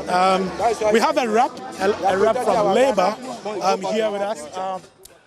Scenes from that demonstration as they pile pressure on a government not to go ahead with the sale of shares or stake to Dr. Brian Achampong and Rock City. Well, Mashood, what do you make of some of these comments? And yes, I mean, assets versus liabilities, the losses that Rock City itself has suffered, taking on an entity that is actually making profit, like the Labadi Beach Hotel. He talks about a private member's bill to prevent people who are politically exposed from buying state assets. Quick reflections on that, and then we'll take your summary thoughts on how we can shape this. Mashood. Yeah, good. So one comment stands out. It is that the transaction is not in the interest of the nation. It is not in the interest of the Ghanaian worker. Right. If you take, Rock City's record in terms of exposure, in terms of how long it has been in operation, and other, considerations, you just realize that this represents a very high risk into the existing portfolio mix of the trust. And it is activities like this that account for the investment performance of the trust. Then, if you take the last 8 years, SSNIT has posted, out of the last 8 years, SSNIT has posted 6 negative real returns on their investment in the last 8 years. Only 2 positive real returns. And it is, activities like this, people advancing their interests, and especially the political class. People advance Are you suggesting that SSNIT itself is not helping the cause of pensioners and the country? Because especially when it comes to investment performance, I'm saying that individuals are in there who are advancing their personal interests as opposed to the interest of the scheme. I'm talking about, the real interest of the scheme. And I'm telling you that if you take the last 8 years, SSNIT has posted only 2% real returns on their investment. And in a different jurisdiction, you would have realized that this would have been enough for a pension report. But in all this, we have had those who are representing us keeping very mute. You see, we have gotten to a point where we need to be all of us must be interested in how social security is administered and governed in this country. I think we have to, collectively, we have to commend Honorable Okudzeto Ablakwa, for bringing all this up for a national conversation. All of us need to be very interested. It appears you are not getting anywhere on this important human development area, especially, I'm talking about pension, especially if you consider the main social security policy objective. Benefit adequacy. And, all of that is feeding into this type of activity. A larger part of the Ghanaian retirees are receiving benefits that are lower than what they would have received under the old law. Meanwhile, we have had pension reform in 2010, but activities like this are accounting for lower benefits. People are not able to go home with adequate benefits and all that. Recently, you had sustainability of the pension scheme. The whole thing has been put in question. Yet, SSNIT, you have mentioned SSNIT. SSNIT is telling us that we should have a blind faith in social security, despite all the science available to us in the actual valuation report. The actual valuation report is telling us that the scheme is not sustainable within the projected period. And that is caused by very high administrative costs. The share of workers' contribution that they are using to manage the scheme is very high. Poor investment outcomes. And this conversation is exactly feeding into that. We also have, of course, demography. We have increased retirement rates. Then we have government indebtedness. All these factors are feeding into the actual opinion that is being expressed. And the actual opinion is telling us that the scheme is not sustainable in the long term. I thought by this time we should rather be concentrating the discussion on how we are going to, bring the scheme back to solvency.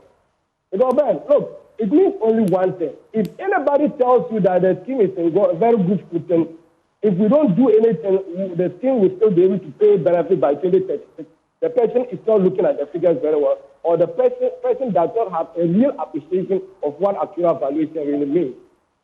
It means only one thing. The scheme is not sustainable unless the Social Security Administration is telling us that they use wrong assumptions in arriving at the opinion that has been expressed.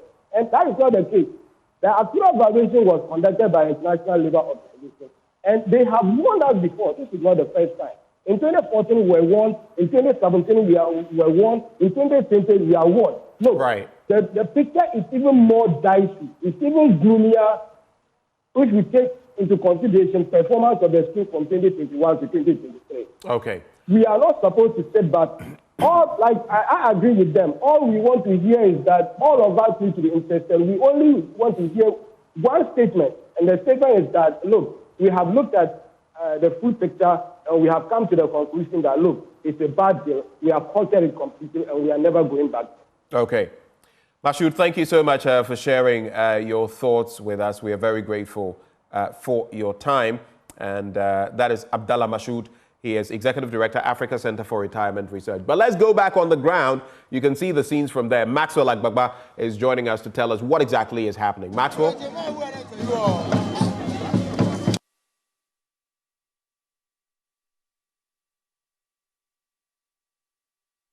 Screen right now is, I'm told, one of the priests of Lahire pouring libation right in front of the Labadi Beach Hotels, one of the hotels that the North Tongue Member of Parliament, the Minority Caucus, and other groups are protesting against its sale to a Greek Minister Brian Champion's Rock City Hotel. So what you can see right now in your shots, in your pictures on your screen right now, is the libation that they are pouring here. We want to hear what he's saying.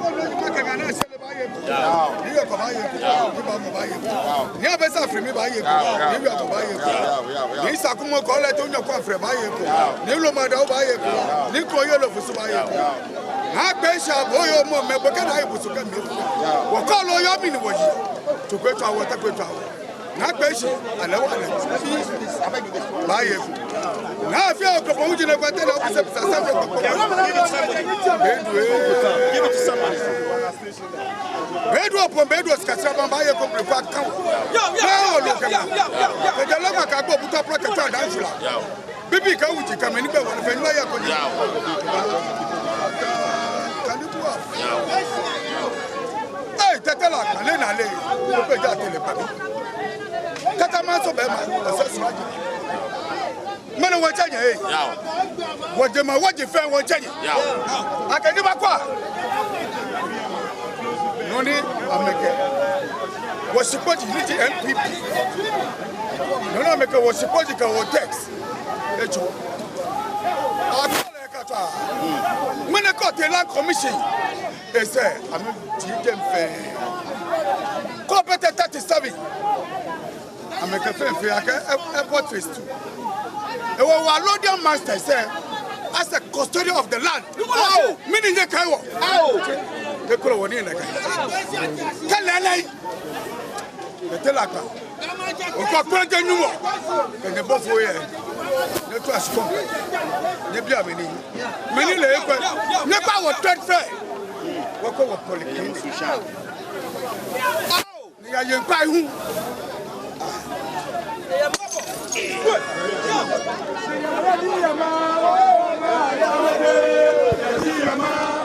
Well, they just finished pouring the libation. Let's try and see if we can speak to this chief priest. Hello, sir. Welcome to Joy News. Sir, your name? Okay.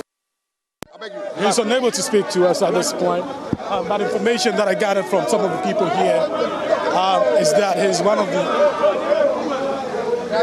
traditional priests here in the La community. And that libation was purposely against what he describes as state capture. He talks about the illegitimate takeover of their lands. Okay, great. Okay, great. The president of the... what's your name, sir? My name is Dr. Ishmael Ni Amanododu. Okay, I'm sure you know the chief priest who is here. Yes, it's the Lakaulomo. Lakaulomo is the Laulomo for the entire La area. Okay. And I'm the president of the Ghana Alliance for Change, and we are standing for the social transformation of the Ghana people. Okay. Tell us, what was the purpose of that libation? Well, what it was saying was that the gods should ask anyone who is stealing the land, who is cheating the Ghana people, who has forcibly stolen our allotted properties, they should come and answer. So it's almost like a curse, and he actually threw down the bottle, the stamp bottle, to invoke a curse on anyone who continuously steals from the land community. Wow, so that's why he broke the bottle? That's why he broke the bottle. Traditionally, it's a signification, and it is a very, very bad omen if that should happen in libation pouring. Yeah. Tell me, you are the president of the, you say you're the president? Ghana Alliance for Change. Ghana Alliance for Yes. Change. Tell me, you're an indigent. Tell me, how exactly do you feel by this, his actions? How exactly do you feel as a Ghana? As a Ghana do you associate? I would certainly tell you that what has happened to the Ghana Adangbe people is one that is not just disheartening, but very, very wicked and dangerous for us. We are looking at a group of people who have given so much for the formation of the Republic of Ghana. Look at all the lands that we gave for the formation of the capital. And then let me tell you something. By 2030, the World Bank predicts that the GDP of Greater Accra will be $30 billion, of which, if you cast your eyes on all the youth that are here, lack of skills, lack of education, how are we positioning them to be able to benefit from the GDP of Greater Accra region of 30 billion USD? We are talking about a community where our schools have been destroyed, our polyclinics have been destroyed, the Salaga market has been destroyed, all the places where we can make economic fortune will be destroyed. Our women are on the streets. They are joining us today when they should be selling at Kwasiadraso, Katamanto, Salaga market, or Makola. Why are they doing this? They are fighting for the future generation of Ghana people. Listen, whenever the Ghana Adangbe community write exams, anyone who is a Ghana Adangbe person, there's 98% chances that that person may not make it to SHS. Why? Because the schools are not well equipped for them. We have a lot of illiteracy. So what are we going to do to leave them out of poverty? The urban poverty the Ghanaians are suffering from is one that is very catastrophic. And until a deliberate attempt is made to lift the Ghanaians out of poverty, is going to be challenging. What the Ghanaians need is some form of a development authority that would look at their development plans, the type of schools they need, access to that school, the quality of the school, the health clinic that they need, and they should be paid property taxes so they can underwrite the expenditures for all this. Ghana needs representation in universities. We need representation in polyclinics. We need representation in high levels of public policy. Ghana people need representation in security. We need representation everywhere because we are the allodial landowners. What you are seeing today is just the beginning of what could be unleashed if nothing is done about the situation of Ghana people. All these things you say, how are they connected to the alleged sale of these 4 hotels to a great Minister Brandon Champon's? The alleged sale of the 4 hotels is symptomatic of the deliberate attempt by certain political miscreants to arrogate the land assets of the people. Now, every community defines themselves by their tribe, by their clan, by their language and their assets. In order to lift people out of poverty, they need to be able to use something to benefit them from the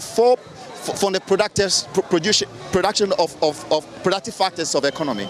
Now, this land, the hotels, what is important is that the allodial landowners must be given equity share in this hotel. There's nothing wrong with giving 30% of the equity shares of all these hotels to the allodial landowners. And therefore, if you are going to sell it, sit down with them, think about it. Now, what is the benefit to our people?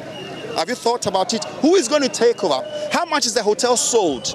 What procurement processes do they follow for a sitting member of parliament and a sitting minister of state to benefit from information that is sacred for anyone to contest for procurement processes? This is a violation of ethical rules. And we are saying that, look, the way they violated this flagrantly is the same way they are taking our lands and our properties. Thank you. Thank you very welcome. much. Dr. Ishmael Ni Amano Dodu. Dr. Amano Dodu, President of the Gandanga Alliance for Change. Yes. Yes, thanks for talking to us. Thanks for talking to us. He said earlier that he shares the same sentiments as the traditional priest who earlier poured libation right in front of the Labadi Beach Hotel, essentially raining curses on people he said had taken over, unjustifiably taken over Ghana lands. He talked about buying state property. Honorable Ablakwa, I hand over to you. Car properties and many others. Now we have the organizers of the demonstration. They are about to address. Please, can we all move this way? They are about to address the crowd before. All those ahead, please come back. They start the journey to the Jubilee House. All those ahead, please come back. Hundreds of people have gathered on the streets in front of the Labadi Beach Hotel. Please, everybody should come back. Come back. We've seen quite a number of policemen also in route control gear. You can see them. Also strategically positioned to ensure that there's decorum, and this is done in a peaceful manner. But what we can report to you is that in the last 30 minutes, we've had traffic building up on this stretch of road right in front of the Labadi Beach Hotel. Earlier, the police officers were able to control the crowd, getting them off the street. Please, now everyone should come this way. Come this way. We want to address you, show you the route, give you the instructions before we can start. We don't want to have any confrontation in this peaceful but important protest. So everyone should come, listen to leadership, what is in this demonstration, then we can all follow suit. So all protestants, please come this way. Please, can we get the other mic for the other van so that the speech can... Amanuvo, get us the other mic. In the bed of that pickup truck about to address the protesters. We have not found a member of parliament, Okudzeto Ablakwa. Arise, Ghana youth, for your country. The nation demands your devotion. Let us all unite to uphold and make the nation strong. Arise, Ghana youth, for your country. The nation demands your devotion. Let us all unite to uphold. We are all involved. We are all involved. We are all involved in building our motherland. We are all involved. We are all involved. We are all involved in building our motherland. General Assassini, a abodin maye. Moja yena nanu chegu omaesu go. General Assassini, a abodin maye. Moja nanu chegu yadeto omaye. Edumi ni ususu seyebe ye biatwasu nimge kwasu kuntu grani ngepese miguminya yediye omasu se omeyi eyese omafu omeyi sebeye yo omeyi sebese yo. Yes, and now was on my phone brand. So, our forefather told to put a country called Ghana that we have come to inherit. But today's Ghana leaders want to carry everything into oblivion. So, we are here to show that Ghana must live beyond us and our unborn children. This morning, a demonstration initiated by our MP in Parliament for North Tongue, Honorable Okudzeto Ablakwa, to protest against the illegal sale of hotels that belong to SSNIT payers, pensioners. So we are here and we are happy to have you in our numbers. It's almost 10. We will take short addresses for the leadership, for everyone to be in line to understand why you must be part of this protest. So first to speak, I will invite a representative of Place Union Congress, those who manages workers of we'll Ghana. try to get to speak to him. But we have a rep from So I invite Organized Labor. Comrade Nayele to speak to us. Choboy! Rep from Organized Labor.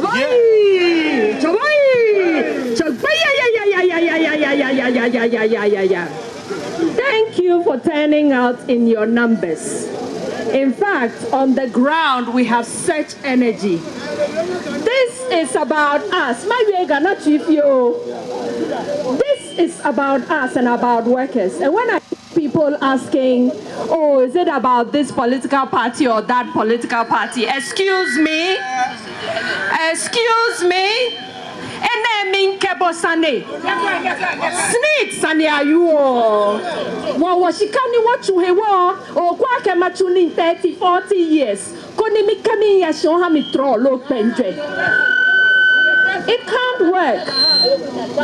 Hey, war, and Yemi may Ghana be fair in Quewo. Ecole Onyonia Taflache, he war, may ye be a habo. Ke Omumo, after I was saying. Kept me out, why were here. Bien, if I walk la be a mere fool to bang dente. Eja can ye ship on fair, Etta. Ah, okay, ya. Nilabi ke amekpene. Hewa ameke ameshikpon nenyang na ameshikpon he. Leave our hotels alone. Leave their lands alone. Eja keshi ahon kwebo obanina. Hewa inye mime. Ene wo he Sunday SSNIT Sunday wo shika Sunday ayo e wo nya ha ni wo hia do aye he inkenye mi ken kum se ye Organized Labor TUC Workers Ghana Federation of Labor Medical Association of Ghana Nurses and more famo Yeah, organized labor machine. La who eba you no kofi o ko ni wa ya wo hin. Choboy.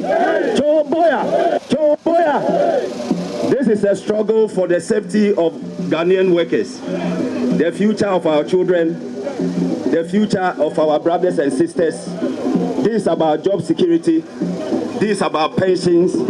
This is about ensuring that the ordinary worker does not go home crying. This is a march devoid of partisan politics. It has to do with the future of workers. And we are happy that you have gathered here in your numbers. This will succeed.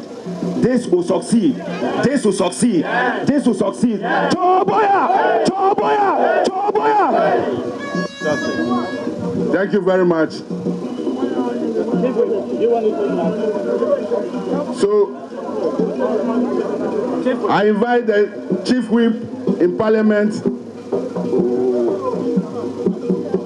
to also give us a word. Honorable Kwame Governor Agboja. Choboy! This is a very good morning. And we thank all of you for coming, and we are about to start. But let this be a message to government, irrespective of which government will come today or tomorrow, that you can no longer take the people of this country for granted. My brothers and sisters, the hotel we are talking about is a strategic national asset. This hotel is more profitable than the organization that is trying to buy it. Where is the principle under this? It has nothing to do with any individual. If the name of the person behind is even Kwame, Kojo, Ama, or Okudzeto, the principle under which we are protesting would have been the same. In any case, not too long ago, government under President Akufo-Addo came to Parliament that we should build more hotels. They came and said we should give tax waivers to a lot of hotels. In fact, since we gave the tax waivers, some of the hotels haven't laid one block after taking the tax waivers. And then they went further to insist that the Ghana Infrastructure Investment Fund should by force invest in the platinum property to build Pullman Hotel at the airport. They said government should invest $50 million. After investing $25 million, they have abandoned the project at the airport. So where is the evidence that this government have got a record of improving any hotel in this country, including their own? So this is to say that enough is enough. And I want to commend the TUC and all labor organizations. They are saving their own future. When my mother, who is also a pensioner, contributes to the SSNIT throughout her life, you cannot just hand it over willy-nilly to somebody because he's in government. I think this is wrong, and we want to take the opportunity to commend Honorable Okudzeto Ablakwa for initiating this. And the entire minority is solidly behind this, and we thank you very much for this. Thank you. Thank you very much. Shoboy. So, we will now take the last word from Honorable Okudzeto, then we will give you the instructions as we move. So with a round of applause, shall we invite Honorable Okudzeto? Choboy! Choboy! Choboy! Today, all those skeptics who were saying that Ghanaians will be quiet, Ghanaians will not turn up, Ghanaians will sit idle and allow their treasured state assets, our prized hotels, to be given away for a song in an unconscionable, obnoxious conflict of interest transaction. They have been put to shame. Look at the numbers today. Look at how many Ghanaians have come out. Since 6 a.m., Ghanaians are on their feet, and they are saying, enough of the state capture. I want to commend all of you. I want to congratulate all of you. This is just the beginning of the struggle. And you have encouraged all of us in the leadership, the TUC, the Federation of Labour, the Minority Caucus, the Gadangbe Caucus, the Layuf Association, all the political parties who are coming together to organize this non-partisan national protest. You have made all of us proud. The people of Teshi, the people of Krowo, the people of Ashaman, we salute all of you. We also want to specially thank the Wulomai. I don't remember the last time I saw the Wulomai. For the La Wulomai himself to come out today with all the traditional leaders to give us his blessing, to pour libation, and to ask that our ancestors should protect us on this march and to give us victory on this march. I want to salute the Wulome. God bless him. May all our ancestors bless him. This tells you that this matter is not a joke. If this, see how beautiful and magnificent these glorious edifices are. If they are good for Honorable Brachampo, if they are good for the sons of Freddie Blay, they can be good for all Ghanaians. That is what we are saying. It is not true, as you have seen, that these hotels are collapsing. It is not true that they have been run down. It is not true that they have become ramshackle. If you listen to some of them on radio, you will think that coming here today, we will not even get a decent place to stand by. You will think that we are coming to see an eyesore. But all that propaganda has been exposed. That is why we decided to start in front of the Labadi Beach Hotel. We will also go to La Palm Royal, and you will see how magnificent these hotels are. When Rock City last year was filing losses at the GRA, Labadi Beach Hotel, this hotel in front of us, made profit of 158 million Ghana cedis.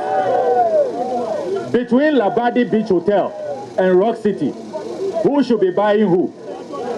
Which of the hotels should be buying the other? So this cannot be about any savior coming to save these hotels. Already there is no value for money. SSNIT's own valuation report says that these 4 hotels should go for $121 million. Brachampo is offering only $61 million. He's going to pay over a 3-year period. It's a work and pay arrangement. He will only use the proceeds from Labadi Beach Hotel for this transaction. We are saying that if he has any great ideas to transform hotels, that is why he's in cabinet. He should bring it to bear at the cabinet. Why is it that he can only bring those ideas to bear when he buys the hotels and they become his private property? Is that patriotism? No. Is that patriotism? No. Is that nationalism? No. Is that love for country? No. That is why the people of Ghana are saying, walk pene, walk pene, yem pene and yem pene ochina. So we want to admonish you. This is going to be a very peaceful protest. We don't want any violence. We are going to proceed to La Palm Royal. You see how La Palm Royal is. It is not true that it has been run down, it has collapsed. It is not true. From there, we will use the Elwak Road. We'll walk all the way to the Cantonments intersection, take a left through the Cantonments post office, through Italian embassy, Russian embassy, DVLA, Parks and Gardens. We are going all the way to the Christ the King Church. They say that they don't want us to go too close to the Jubilee House. I hear some of you call it Julobi House. We are going to terminate at the Christ the King Church, and then we will receive the delegation that will... Well, welcome back, Aman Maxwell Agbagba on that beat, and of course, the protesters there, Samuel Okudzeto Ablakwa, not-on member of parliament, that legislator, together with others, also there, against this sale. I see he was saying Wulome. The Wulome, one of the Wulome, but a Wulomo was there to offer libation. We keep saying pour libation, offer libation. But your quick thoughts on all these happenings there before we conclude. Absolutely commendable. These demonstrations are not easy to organize, and I can appreciate the Member of Parliament, Samuel Okudzeto Ablakwa's efforts in halting this sale. I'm actually a bit surprised that organized labor is not present, the likes of Dr. Ba and the rest, who said we're going to see a never-before-seen industrial action. This should be something, you know, a collaborative effort between... I don't want to make it a party thing, but the NDC are doing their bit. What is organized labor doing about it? But yeah, I mean, let's see how all of it goes. Maybe we'll get a Japan deal 2.0. You know, this deal will actually be halted. So yeah, my thoughts simply that let's see. But since you've mentioned organized labor, just a quick thought about the board of SSNIT and organized labor having 7 out of the 13 slots. I mean, if they really wanted to do something, that's where they would have to I do it. will. But let's look at our photo of the day and have a brief reflection on that. So there you have it. It's the Asante Hene Otumfuo Osei the second, and in there the porcupine, which is significant when it comes to the traditional settings among Ashanti. And of course, we also have Kumasi Asante Kotoko represented by the porcupine as well. And that's our photo of the day.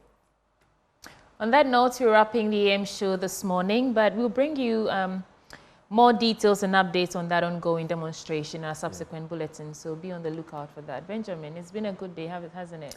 It's been another good day, another win for Ghana here on the show. Joy News Desk is up next, but from us to you, we say thank you for watching and have a wonderful day.